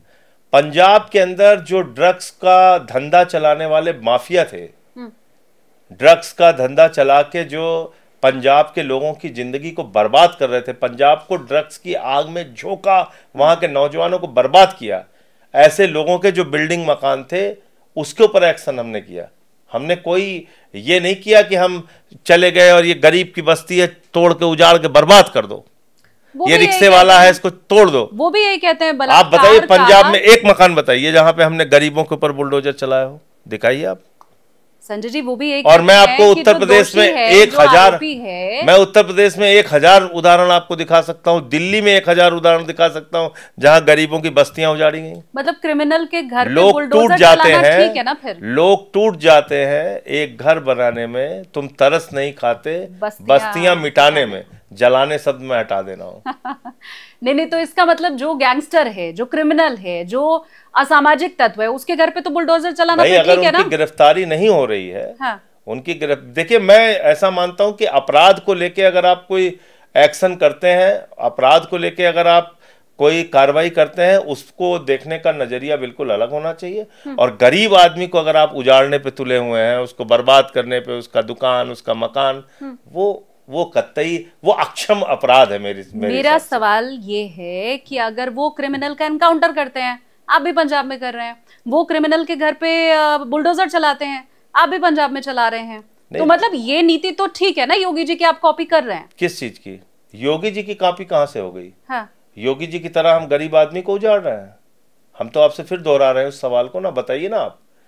हम भारतीय जनता पार्टी की तरह, क्योंकि यहाँ डीडीए मोदी जी देखते हैं, गृह मंत्री जी देखते हैं, यहाँ हम यूपी बिहार के लोगों को जैसे उजाड़ा जा रहा है, गरीबों को जैसे मद्रासी कैंप उजाड़ दिया गया, मद्रासी कैंप उस एरिया का नाम था, वो कैंप खत्म हो गया, जमी दोज हो गया, हम ये काम कर रहे हैं, बताइए ना। संजय जी, मैं फिर से पूछ रही हूँ एक और बार कि जब वो किसी क्रिमिनल के घर पे बुलडोजर चलाते हैं तो विपक्ष ये कहता है कि कसूर तो उसका था, उसके घर वालों को क्यों आप? मेरा एक बयान दिखाइए। नहीं तो तभी तो मैं पूछ रही हूँ कि ठीक है ना आपके हिसाब से। मैं ये कह रहा हूँ कि अपराधियों के खिलाफ कार्रवाई को देखने का नजरिया बिल्कुल अलग होना चाहिए, और जो गरीब आदमी को उजाड़ने का काम है, उनको बर्बाद करने का जो काम है, वो अक्षम्य अपराध है। बस यही पूछ रही थी मैं। तो मैं यही तो बता रहा हूँ आपको, 3 बार बोल चुका मैं। क्रिमिनल और आरोपी और जो भी समाज के लिए खराब अराजक तत्व हैं, उनके घर पे बुलडोजर चलाना या एनकाउंटर करना ठीक है, ये मैं पूछ रही हूँ। नहीं, एनकाउंटर करना, आप ऐसे एनकाउंटर नहीं कर सकते। एनकाउंटर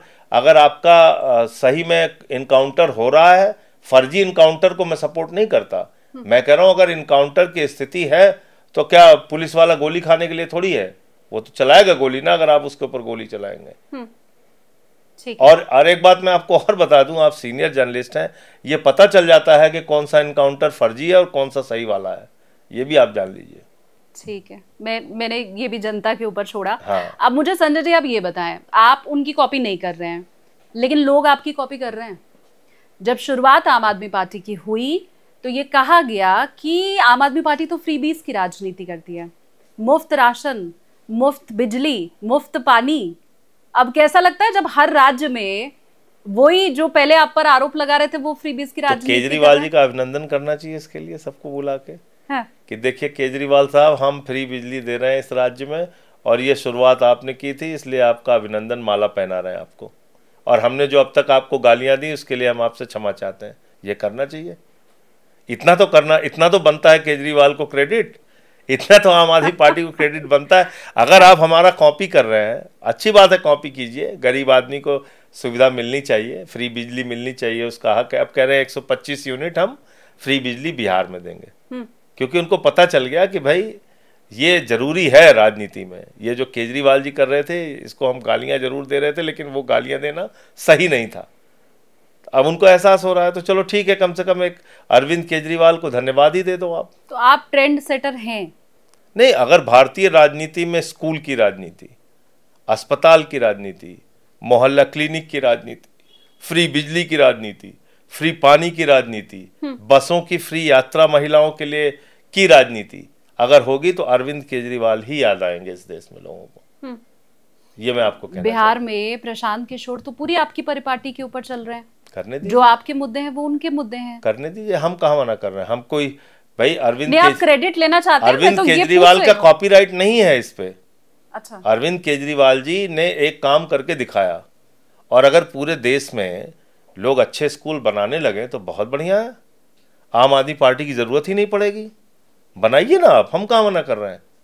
आप दिल्ली की तरह अच्छे स्कूल बनाइए, मोहल्ला क्लिनिक बनाइए, फ्री बिजली दीजिए, फ्री पानी दीजिए, जनता को राहत दीजिए, रोजगार दीजिए।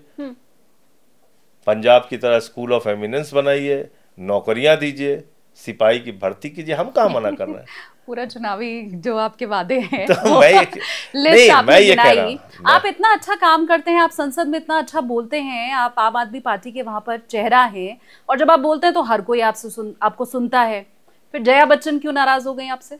अरे वो, मैं उनका बड़ा आदर करता हूँ। वो मैंने एक बात कही कि फिल्मी सितारों को संबोधित करने आप गए, और आप पहलगाम नहीं गए, जहाँ पे हमारी 26 बहनों के माथे के सिंदूर उजाड़े गए थे। तो उनको शायद ये लगा कि मैं कोई फिल्मी सितारों को लेके कोई अपमानजनक टिप्पणी कर रहा हूँ, तो इसके कारण वो खड़ी होकर बोलने लगी। लेकिन मैंने उनको जब स्पष्ट किया कि मेरा कोई फिल्मी सितारों को अपमानित करने का कोई मकसद नहीं था, या मैंने उस मकसद से बात नहीं बोली, मैंने प्राथमिकता क्या होनी चाहिए एक प्रधानमंत्री के तौर पे मोदी जी की, वो बात बोली। फिर वो मान गई और बैठ भी गई। वो, मैं बड़ा उनका सम्मान करता हूँ और वो भी मुझे बहुत मानती हैं बच्चे की तरह, तो इसलिए वो कोई इतनी बड़ी बात नहीं है। जब ये बात छिड़ ही गई है तो ऑपरेशन सिंदूर के ऊपर आम आदमी पार्टी का क्या स्टेक है, आप क्या सोचते हैं? देखिए, ऑपरेशन सिंदूर में हमारी सेना के शौर्य और बहादुरी को हम नमन करते हैं। बहुत बड़ा काम भारतीय सेना ने किया। 21 आतंकी ठिकानों की जानकारी उनके पास थी। 9 आतंकी ठिकानों को उन्होंने नेस्ता नाबूद कर दिया पूरी तरीके से। हमने ये भी देखा कि सेना के अधिकारी पाकिस्तान के वो आतंकवादियों के जनाजे में शामिल हुए, और हमने ये भी देखा कि एक दहशत पाकिस्तान के आतंकवादियों में और पाकिस्तान के जो ऐसे तत्व थे जो हिंदुस्तान को बर्बाद करने की मंशा रखते हैं, उनके अंदर वो भय पैदा हुआ। लेकिन ये ऑपरेशन शुरू किस लिए किया गया था? पहलगाम को लेकर, आतंकवाद का जवाब देने के लिए। उन लोगों को जिन्होंने पुलवामा किया, जिन्होंने उड़ी किया, जिन्होंने 26/11 किया, जिन्होंने संसद पे हमला किया, जिन्होंने लाल किले पे हमला किया, जिन्होंने अक्षरधाम पे हमला किया, जिन्होंने तमाम घटनाओं को अंजाम दिया, मुंबई में ताज पे हमला किया। तो ये, और क्या कहते हैं अमित शाह जी और मोदी जी की, मर जाएंगे लेकिन पीओके पे अपना दावा नहीं छोड़ेंगे, पीओके पे कब्जा करके रहेंगे। तो ये जब सेना ने इतनी बहादुरी के साथ चीज़ों की शुरुआत की, तो पूरे देश को ये लगा कि ये एक बहुत ही अच्छा और सुनहरा मौका है पीओके पे कब्जा करने का। और आपको याद होगा कि बलूचिस्तान में भी आवाजें उठने लगी थी, बिल्कुल, कि आओ हमारे साथ जाती हो रही है। ऐसे समय में दुनिया के सबसे बड़े लोकतंत्र का, दुनिया की 5वीं सबसे बड़ी अर्थव्यवस्था का, दुनिया की इतनी बड़ी आबादी के देश का फैसला अमेरिका में होता, हिंदुस्तान में नहीं होता। इस बात का दुख है, इस बात की तकलीफ है। मैंने मार्को रूबियो का ट्वीट पढ़ा पार्लियामेंट के अंदर, भाजपा के लोग नाराज हो गए, चिल्लाने लगे बहुत बुरी तरीके से। उसमें वो कह रहा है कि पिछले 48 घंटे से हम बातचीत कर रहे थे, और ये 10 तारीख का उसका दावा है। वो कह रहा है कि उपराष्ट्रपति वैंस और मैं बातचीत कर रहा था, तो उसमें एक नाम उसने पढ़ा, आसिम मलिक का। तो आसिम मलिक कौन है? आईएसआई का चीफ है। आईएसआई का चीफ जो हिंदुस्तान में आतंकवाद फैलाने का संरक्षक है, आप की सरकारें उससे बातचीत में थी। दोनों देशों की सरकारें बातचीत कर रही थी मार्को रूबियो और वैंस से। तो आपको तो ये पता होगा कि आसिम मलिक भी बातचीत में है। तो मैंने कहा कि आईएसआई से आप बातचीत कर रहे थे जब हमारी सेना लड़ रही थी, और 48 घंटे पहले का मतलब कि 8 मई से ही आपने बातचीत शुरू कर दी थी। ये क्या है? भारत का स्टैंड पिछले 78 साल से एक ही रहा है शालिनी जी, पाकिस्तान के मामले में हम तीसरे देश की मध्यस्थता स्वीकार नहीं करेंगे। आपने भारत के स्वाभिमान और सम्मान को गिरवी रखा। और मैं सीधे आपके चैनल पे बोलना चाहता हूं, बिना घुमाए फिराए, इनके एक दोस्त हैं जिनकी गिरफ्तारी तक की धमकी अमेरिका दे चुका है, एफआईआर हुई है उसके ऊपर, जिसका नाम है गौतम अडानी, एक भ्रष्टाचार के मामले में अमेरिका के अंदर। मुझे यह लगता है कि उसको बचाने के लिए ये समझौते पे समझौता करते जा रहे हैं, और टैरिफ भी इसी के कारण इन्होंने बढ़ाई। 25% अमेरिका, ट्रंप ने टैरिफ बढ़ाई और हमारी सरकार उस पर चुप है। सीज फायर का जिस तरीके से डिक्लेरेशन हुआ, पूरा देश हैरान था। जब हम पीओके पे कब्जा कर सकते थे, जब हम आतंकवादियों के 21 ठिकानों को नेस्तनाबूद कर सकते थे, जब हम बलूचिस्तान को बांग्लादेश की तरह पाकिस्तान के नक्शे से मिटा सकते थे, ऐसे समय में अमेरिका हिंदुस्तान का सीज फायर डिक्लेयर कर रहा है। तो ये बड़ी अजीब बात थी जिसका जवाब प्रधानमंत्री से चाहिए था, और 30 बार वो इस बात को कह चुका है। और क्या कह रहा है? कह रहा ट्रेड खत्म करने की धमकी हमने दी और दोनों देशों का सीज फायर करा दिया। अब जाहिर सी बात है, कोई अमेरिका का कोई ट्रेड पाकिस्तान के साथ तो है नहीं।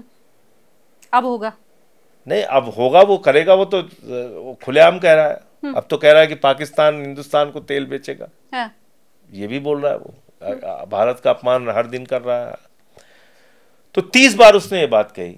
तो किसके साथ ट्रेड है? हिंदुस्तान के साथ ट्रेड है। हिंदुस्तान में भी किसके साथ बड़ा ट्रेड है? अडानी के साथ है। तो क्या आप अपने दोस्त का ट्रेड बचाने के लिए आपने हिंदुस्तान के स्वाभिमान का, सम्मान का समझौता कर लिया? ये सवाल तो आपसे बनता है ना। तो आप ये कह रहे हैं कि अडानी को बचाने के लिए ये सारा कुछ किया गया? देखिए, ये जिस तरह से हुआ उस पर तो सवाल यही उठता है कि भाई इतना ज्यादा प्रभाव हमारे प्रधानमंत्री के ऊपर अगर किसी व्यक्ति का है तो उसका नाम तो अडानी ही है, जो जिसके लिए कई देशों की यात्रा प्रधानमंत्री जी करते हैं और उसको ठेका मिल जाता है। लेकिन मोदी के भक्त जो है, हाँ। मोदी जी के भक्त, वो ये कह रहे थे कि हिंदुओं पे बांग्लादेश में अत्याचार हो रहा है। मैं भी कह रहा हूँ कि हिंदुओं पे बांग्लादेश में अत्याचार हो रहा है, उसका प्रतिरोध विरोध हर तरीके से करना चाहिए। लेकिन अडानी वहां बिजली सप्लाई करेगा हिंदुस्तान की, ये कैसे होगा? दोनों चीज तो एक साथ नहीं हो सकती। आपने कहा उसको, आप वहां चावल सप्लाई करेंगे, आप वहां बिजली सप्लाई करेंगे।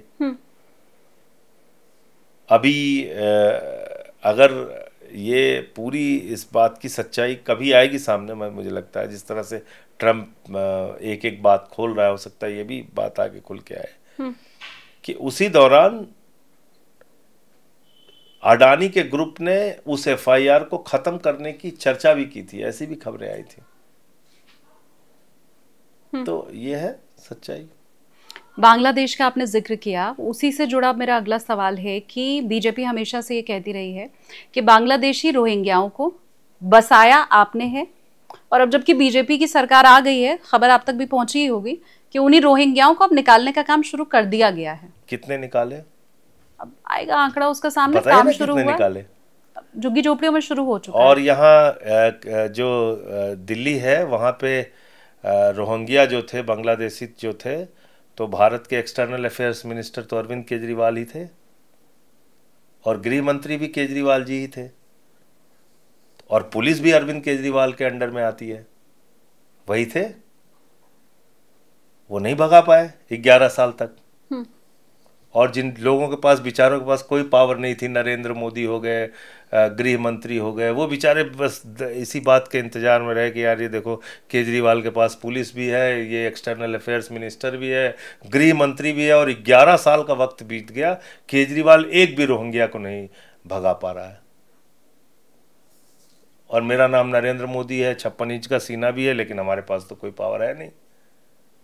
मेरा नाम अमित शाह है, मैं देश का गृह मंत्री भी हूँ, लौह पुरुष भी लोग मुझे गलती से कहते हैं, लेकिन मेरे पास तो कोई पावर है नहीं। 11 साल में हम एक भी रोहिंग्या नहीं खोज पाए। तो इन लोगों को अपने मुंह पे कालिक लगा के घूमना चाहिए। आप मुझे बताइए, ये बात करते हैं 11 साल से देश का गृह मंत्री कौन है? अमित शाह। देश के प्रधानमंत्री कौन है? नरेंद्र मोदी। बांग्लादेश का बॉर्डर किससे लगता है? बंगाल से, आसाम से, त्रिपुरा से। तो एक बांग्लादेशी वहां से कूदा त्रिपुरा से और सीधे छलांग लगा के दिल्ली पहुंच गया। अरे भैया, वो त्रिपुरा पार किया, बंगाल पार किया, असम पार किया, झारखंड पार किया, बिहार पार किया, यूपी पार किया, दिल्ली आया, और आप घास छीलते रहे। आपको शर्म नहीं आती ये बातें कहने में? अपने नाकारेपन की कहानी इतनी सीना ठोक के भाजपाई बोलते हैं। जिस भी भाजपाई को बांग्लादेशी के बारे में सवाल उठाना है, पहले अपने चेहरे पे कालिक लगानी चाहिए, और 2 थप्पड़ मोदी के फोटो पे ही चाहे मारना चाहिए कि देखो ये नाकारे प्रधानमंत्री, इन्होंने कुछ नहीं किया। आप सवाल पूछते हैं अरविंद केजरीवाल से, वो एक्सटर्नल अफेयर्स मिनिस्टर हैं, गृह मंत्री हैं, प्रधानमंत्री हैं देश के। तो मुझे लगता है कि ये इस तरह से खाली एक फालतू की झूठी बातें करना सिर्फ नफरत फैलाने के लिए, ये ठीक नहीं है। तुम तो तुम्हारा जो सबसे करीबी दोस्त है अडानी, वो तो बिजली सप्लाई करता है बांग्लादेश को, मैं कह तो रहा हूं आपको। और कहां से सप्लाई करता है? गोड्डा से, झारखंड से। रोका आपने? तो भारत की बिजली सप्लाई करोगे बांग्लादेश को और ज्ञान बताओगे घूम घूम के बांग्लादेशियों को भगाना है और हटाना है। तो 11 साल से घास छील रहे थे आप। तो ऐसी बातें हैं इन लोगों की। आप जो इतना मुखर होके बीजेपी के लिए बोलते हैं, आपको जेल डाला गया, आपने कहा कि वो इसीलिए डाला गया क्योंकि मैं उनके लिए मुखर होके बोलता हूं। अब शांत आप अभी भी नहीं हुए हैं, तो वो फिर दूसरा तरीका जरूर अपनाते हैं, अपने पाले में खींचने की कोशिश होती है। हमारे साथ नहीं होती, प्रलोभन कभी नहीं होती, क्योंकि वो इस बात को जानते हैं कि इस जन्म में तो संभव नहीं है। तो इसलिए हमारे ऊपर कभी किसी बीजेपी वाले ने ना कभी कोई कोशिश की, ना बात करता है। तो जो बात सही है वो मैं आपको बता रहा हूँ। मौका मिले तो जाएंगे? मतलब ही नहीं है, कोई कारण ही नहीं है। कोई कारण ही नहीं है। देखिए, उनसे कोई हमारी जमीन जायदाद की लड़ाई नहीं है, उनसे विचारधारा की लड़ाई है। वो इस देश के लिए ठीक नहीं है, वो नफरत फैलाने वाले लोग हैं। वो शिक्षा नहीं दे सकते, वो अच्छे स्वास्थ्य की व्यवस्था नहीं कर सकते। 27 साल में गुजरात के अंदर अहमदाबाद में टेंट लगा के स्कूल बनाना पड़ा मोदी जी को, एक कृत्रिम स्कूल, क्योंकि उनको फोटो खिंचवानी थी जब केजरीवाल साहब पहली बार वहां चुनाव लड़ने गए थे। तो ये हकीकत है, 2022 की बात है। क्योंकि राजनीति तो इसलिए मुझे लगता है कि जहां तक आम आदमी पार्टी का प्रश्न है, और मेरा व्यक्तिगत तौर पे भी जो आपने सवाल पूछा मुझसे, इस जन्म में कोई संभव ही नहीं है। हम उनकी विचारधारा के खिलाफ हैं, उनकी नीतियों के खिलाफ हैं, और दिल से खिलाफ हैं, और उनके अहंकार के भी खिलाफ हैं। इतना अहंकार, सारे विपक्ष के लोगों को डंडा चला के मार के हम अंदर करेंगे, सबको ठीक कर देंगे। तो भैया, ऐसे हर आदमी नहीं बना हुआ है कि आप सबको ठीक कर देंगे और जेल और ईडी और सीबीआई का धमकी दे के सबको आप चुप करा देंगे। हम लोग ऐसे नहीं हैं। आप तो बीजेपी में नहीं जाएंगे, ये आपने कह दिया, लेकिन राजनीति में क्योंकि कभी भी कुछ भी हो सकता है, हमने तमाम उदाहरण देखे हैं। कल दिन अगर ये सुनने को मिले कि राघव चड्ढा बीजेपी में चले गए, ये एक बेसिर पैर की बातें हैं, इसका मुझे कोई जवाब नहीं देना। ठीक है, मैं अपने व्यूअर्स के लिए एक जरूरी इंफॉर्मेशन आपके बारे में बता दूं। संजय सिंह दिल्ली में है, दिल्ली में उनका दफ्तर है जहां अभी इस समय हम बैठे हुए हैं, लेकिन उनसे मदद मांगने कोई कहीं से भी आता है, उत्तर प्रदेश से आए, हरियाणा से आए, आपको अगर हॉस्पिटल में इलाज नहीं मिल पा रहा है, आप संजय सिंह के पास आइए, उनके दफ्तर पहुंचिए, उनसे मदद लीजिए। किसी भी इलाके का कोई भी शख्स हो, उनकी तरफ से मदद दी जाती है। ठीक बात है संजय जी? बहुत धन्यवाद आपका, लेकिन मैं तो इसको अपनी खुशनी से भी मानता हूँ। हाँ। ये लोगों का भरोसा, यकीन है मेरे पास। किसी भी पार्टी का भी आ जाए? पार्टीज तो मैंने कभी आज तक पूछा ही नहीं। हाँ। मेरे घर पे जो आते हैं और किसी काम के लिए आते हैं, एक आदमी आपको पूरे देश में नहीं कहेगा कि मैंने कभी किसी से उसके दल के बारे में पूछा, कभी नहीं। न धर्म, न जाति, न दल, कभी भी नहीं। न धर्म, न जाति, न दल, न क्षेत्र, न भाषा। हाँ। मेरे पास तमिलनाडु के लोग भी आते हैं, मेरे पास आसाम के लोग भी आते हैं, बंगाल से भी लोग आते हैं, बिहार से आते हैं, यूपी के तो खैर मैं रहने वाला ही हूँ तो आते ही हैं। हाँ। तो महाराष्ट्र से लोग आते हैं, गुजरात से आते हैं। हाँ। पंजाब के हमारे साथी तो वहाँ हमारी सरकार है, आते हैं। जिन्हें तो नहीं मैं पता ये कह रहा हूँ कि हाँ, और मैंने अब बता दिया है तो अब और आपके यहाँ संख्या बढ़ने वाली है। अच्छी बात है, मैं तो इसको अपनी खुशनसीबी समझता हूँ। ऊपर वाला जितना काम हमसे ले ले, अच्छी बात है। हाँ, और जो भी आया है संजय सिंह जी के पास, वो कभी नाउम्मीद होकर नहीं गया है, ये मुझे हमेशा से पता चलता रहा है सर। ये बहुत शुक्रिया आपको। और हमने तो इसीलिए जो अपने ऑफिस का एक हिस्सा सिर्फ स्वास्थ्य वाले मामले के लिए मैंने डेडिकेट कर दिया है कि वहाँ जितने भी हॉस्पिटल के केस आते हैं, जैसे एम्स में किसी को दिखाना है या कहीं और, तो वहाँ आते हैं लोग, अपनी चिट्ठियाँ बनवाते हैं और जाते हैं। ज़्यादातर लोगों की मदद हो भी जाती है। अब मुझे ये बताइए कि आप तो सांसद, और मैं आपको एक बात और भी बता दूं कि हाँ। ऐसा नहीं है, काम के मामले में बहुत सारे लोग ऐसे हैं जो पार्टी की भावना से ऊपर उठ के मदद करते हैं। ये भी नहीं कि हर जगह लोग दुर्भावना से बैठे हुए हैं, वो भी कहना गलत होगा। हाँ। तो एम्स में जैसे जो लोग हैं, हमारी चिट्ठियां जाती, जाहिर सी बात है मैं विपक्ष का सांसद हूँ, लेकिन कभी किसी को निराश करके नहीं भेजा। वो जितनी मदद कर पाते हैं वहाँ के स्टाफ के लोग वो करते हैं बेचारे। तो ये चीज भी है। ये आप जो इतनी मदद कर रहे हैं, मैं पूछना आपसे ये चाहती हूँ कि अभी कुछ दिनों पहले कंगना रनौत ने ये कहा कि मेरी तो सांसद निधि इतनी है नहीं कि मैं सबकी मदद कर पाऊं, मुझे तो बड़े कम पैसे मिलते हैं। तो क्या आपकी सांसद निधि अलग है, उनकी अलग है? आपको ज्यादा पैसा मिलता है, उनको दो कम? चीजें हैं इसमें। हाँ। एक तो होती है व्यक्तिगत मदद जो अपने पास से करनी होती है। हाँ।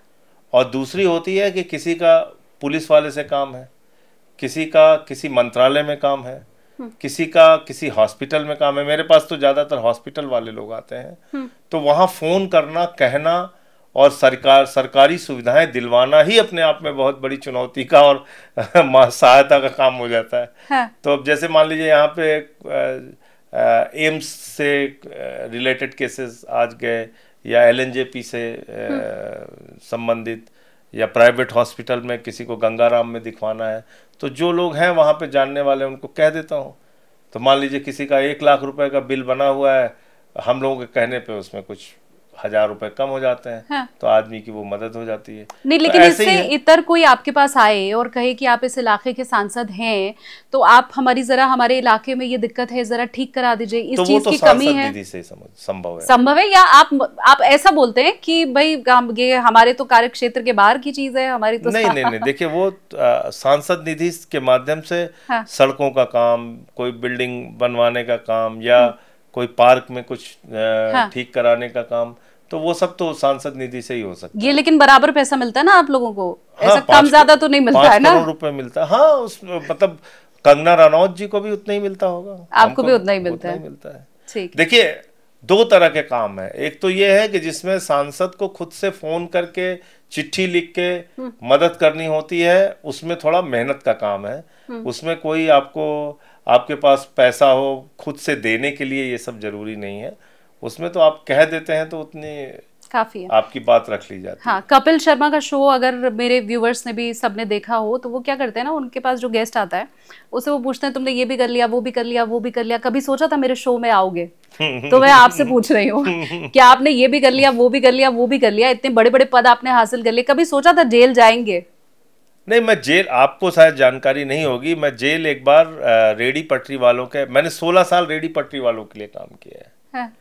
मैं 50 बार का खुद का रक्तदाता हूँ। मैं रक्तदान के लिए हमने एक संस्था बनाई थी, आज़ाद समाज सेवा समिति के नाम से। उससे लोगों के लोगों के लिए रक्तदान का काम और पौशाला चलाने का काम, ठंडियों में रजाई कंबल बांटने का काम, ये सब काम सेवा का मैं करता था। और रेडी पटरी वालों के आंदोलन में एक बार क्या हुआ कि यही बुलडोजर एक्शन उन लोगों के ऊपर भी उस समय चल रहा था। तो मैं वहाँ पे बुलडोजर के सामने खड़ा हो गया, लाठियाँ चली, अच्छे से पीटा गया और उसके बाद मुझे जेल में डाला गया। तो 1 सप्ताह उस समय जेल में रहा। एक बार कोका कोला की कंपनी थी जो कि पानी किसानों का निकाल रही थी ज़्यादा, तो राजा तालाब वाराणसी में, तो वहाँ पे आंदोलन किया था, उस समय जेल गया। तो जेल यात्रा मैं पहले भी कर चुका हूँ अलग अलग आंदोलनों में, ये कोई पहली बात नहीं थी। हाँ, ये है कि वो आंदोलन की यात्रा थी, ये झूठे आरोप लगा के जेल भेजने का काम हुआ था, जो कि पूरी तरीके से गलत है, और मैं बार बार कहूँगा कि इसको गलत है। मैं अब अगर कुछ वन लाइनर आपसे जवाब लूँ, लेकिन उसके पहले, क्योंकि व्यूअर्स तो ये बात जानते ही हैं कि सबसे लंबे समय तक सस्पेंड होने का भी आप ही के पास 11 महीने, आज़ादी के बाद जब से ये संसद बनी, हाँ, सबसे ज्यादा समय तक निलंबित रहने वाला सांसद मैं हूँ। और आपको निलंबित करने वाले अब जो जगदीप धनखड़ जी हैं, वो तो अब चले गए, तबीयत ठीक नहीं उनकी कह के। धनखड़ साहब तो सरकार का प्रस्ताव आया था मेरे खिलाफ, वो क्या कर सकते थे? नहीं, पर आप अब तो निडर और होके करने वाले ना, अब तो सस्पेंशन का डर नहीं, देखिए ये कई बार जो है ना, वो ठीक है सभापति भी कहते हैं, लेकिन कई बार सरकार ऐसा कहती है कि ये ज़्यादा उपद्रव कर रहे हैं, इनको हम सस्पेंशन का प्रस्ताव लाएंगे और हाँ, इनको सस्पेंड करिए, बाहर निकालिए। तो जगदीप धनखड़ जी से गिला शिकवा नहीं है? वो कोई पॉलिटिकल पार्टी के मेंबर तो थे नहीं, वो हमारे सभापति थे, हाँ, चेयरमैन थे। अब वैसे भी उनका इस्तीफा ले लिया गया, तो मेरी ये आदत नहीं है कि मैं किसी के बारे में ऐसे कुछ कमेंट करूं। बीजेपी की कोई एक बात जो सीक्रेटली आपको पसंद है? पसंद है मतलब क्या बताया जाए? सीक्रेटली पसंद है, कुछ तो अच्छाई सब में होती है। मतलब नोबडी इज परफेक्ट। नहीं, मैं मानता हूँ ऐसा नहीं। हाँ, मैं ये भी नहीं कह रहा हूँ कि कोई उनके यहाँ कोई अच्छे काम होते ही नहीं। हाँ, मैं ये कौन से पसंद लेकिन है? कोई सेक्रेटली ऐसे काम, अच्छे काम जो पसंद हो, ये मुझे फिलहाल तो क्या वैसे क्या पसंद है? बीजेपी की क्या बात पसंद है? नहीं, देखिए, अगर आप उनके संगठन बनाने के काम को देखिए तो संगठन के बनाने के काम में मेहनत करते हैं वो लोग। अब वो बात अलग है कि नफरत फैला के करते हैं और दुर्भावना फैला के और व्हाट्सएप यूनिवर्सिटी पे दुष्प्रचार करके करते हैं, लेकिन करते हैं, उस काम में लगे हुए हैं। उन्होंने माइंड वॉश कर रखा है देश के एक बड़े वर्ग का। दिल्ली आप इतने साल से रह रहे हैं, हम शायद स्कूल, अस्पताल और बाकी जो काम है उस मुद्दे पे लोगों को उतने बड़े पैमाने पे अभी जोड़ने में सफल नहीं हुए हैं। तो हमारी ये लड़ाई है। आप इतने लंबे समय से दिल्ली में रह रहे हैं, तो दिल्ली का भोजन जो है अब वो पसंद आने लग गया है? यहाँ का टेस्ट बिल्कुल अलग है या गांव वाला ही? ये मतलब मोमो खाने की आदत पड़ गई या नहीं, मैं ये पूछना चाह रही हूँ। मोमो तो मैं अभी भी नहीं खाता हूँ। तो जो जैसे पहले जो चीजें घर पे मिलती थी खाते थे, वही यहाँ भी खाते हैं। कोई ऐसी बात तो है नहीं। कुछ नेताओं का मैं नाम ले रही हूँ, आप उस पे जो भी रिएक्शन आपका रहे, ये बंद कर दीजिए, एक लाइन में। ये बंद कर दीजिए। राय जाननी पड़ेगी। नहीं, आपके मैं पसंदीदा से शुरुआत कर लेते हैं, जिसपे आप डेफिनेटली जवाब देना चाहेंगे। अरविंद केजरीवाल। नहीं, अरविंद केजरीवाल हमारे नेता हैं और उन्होंने भारत की राजनीति में शिक्षा, स्वास्थ्य के ऊपर भी राजनीति हो सकती है, बिजली पानी के ऊपर भी राजनीति हो सकती है। इस बात का श्रेय जाति धर्म से ऊपर उठ के काम के ऊपर राजनीति हो सकती है। इस बात का श्रेय हिंदुस्तान की राजनीति में अगर किसी व्यक्ति को जाता है तो अरविंद केजरीवाल है। India alliance. India alliance Lok Sabha के लिए एक अच्छा अलायंस था, अच्छा गठबंधन था और उसको सीटें भी अच्छी मिली। मैं ये नहीं कहूँगा, सीटें भी ठीक मिली, लेकिन उसमें अगर नीतीश कुमार जी रहे होते तो आज शायद मोदी जी सत्ता में नहीं होते। राहुल गांधी को जिस प्रकार से इस गठबंधन को लेके चलने का और आगे बढ़ने का काम करना चाहिए था, वो लोकसभा के बाद खत्म हो गया बिल्कुल। और हरियाणा हमने देखा, दिल्ली हमने देखा। अखिलेश यादव ने पीडीए का फार्मूला अप्लाई करके लोकसभा के चुनाव में अच्छी सफलता हासिल की और अभी उत्तर प्रदेश में भी जो सरकार की नीतियां हैं उसके खिलाफ लड़ रहे हैं, संसद में भी आवाज उठा रहे हैं। अमित शाह गृह मंत्री के तौर पे जो देश की सुरक्षा का काम उनको करना चाहिए, वो पार्टियों को तोड़ने के काम में ज़्यादा लगे रहते हैं, सरकारों को गिराने के काम में ज़्यादा लगे रहते हैं।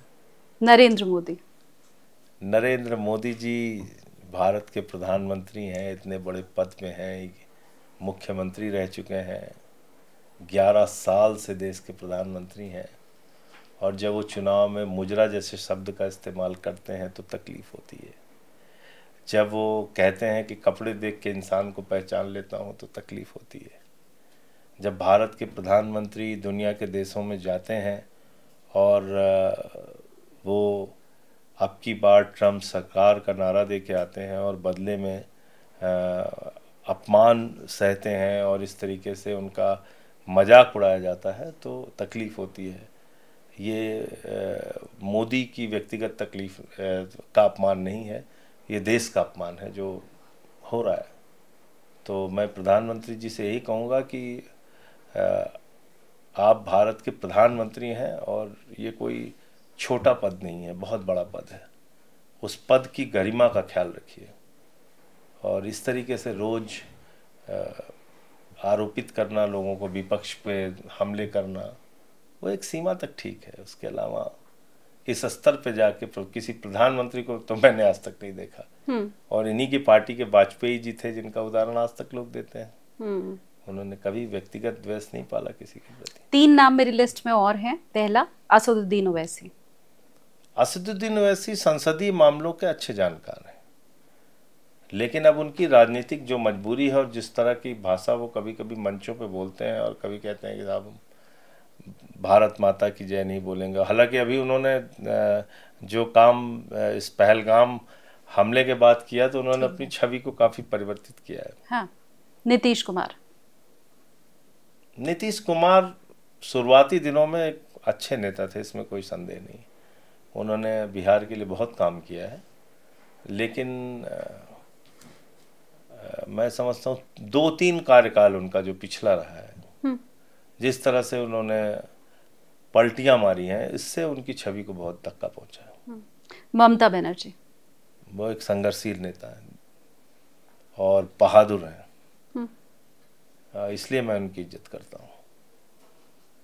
एक शेरनी की तरह लड़ती हैं, और ख़ास तौर से सांप्रदायिकता फैलाने वाले, नफरत फैलाने वाले तत्वों के साथ जिस तरह से वो लड़ाई लड़ रही हैं, ये अच्छा है।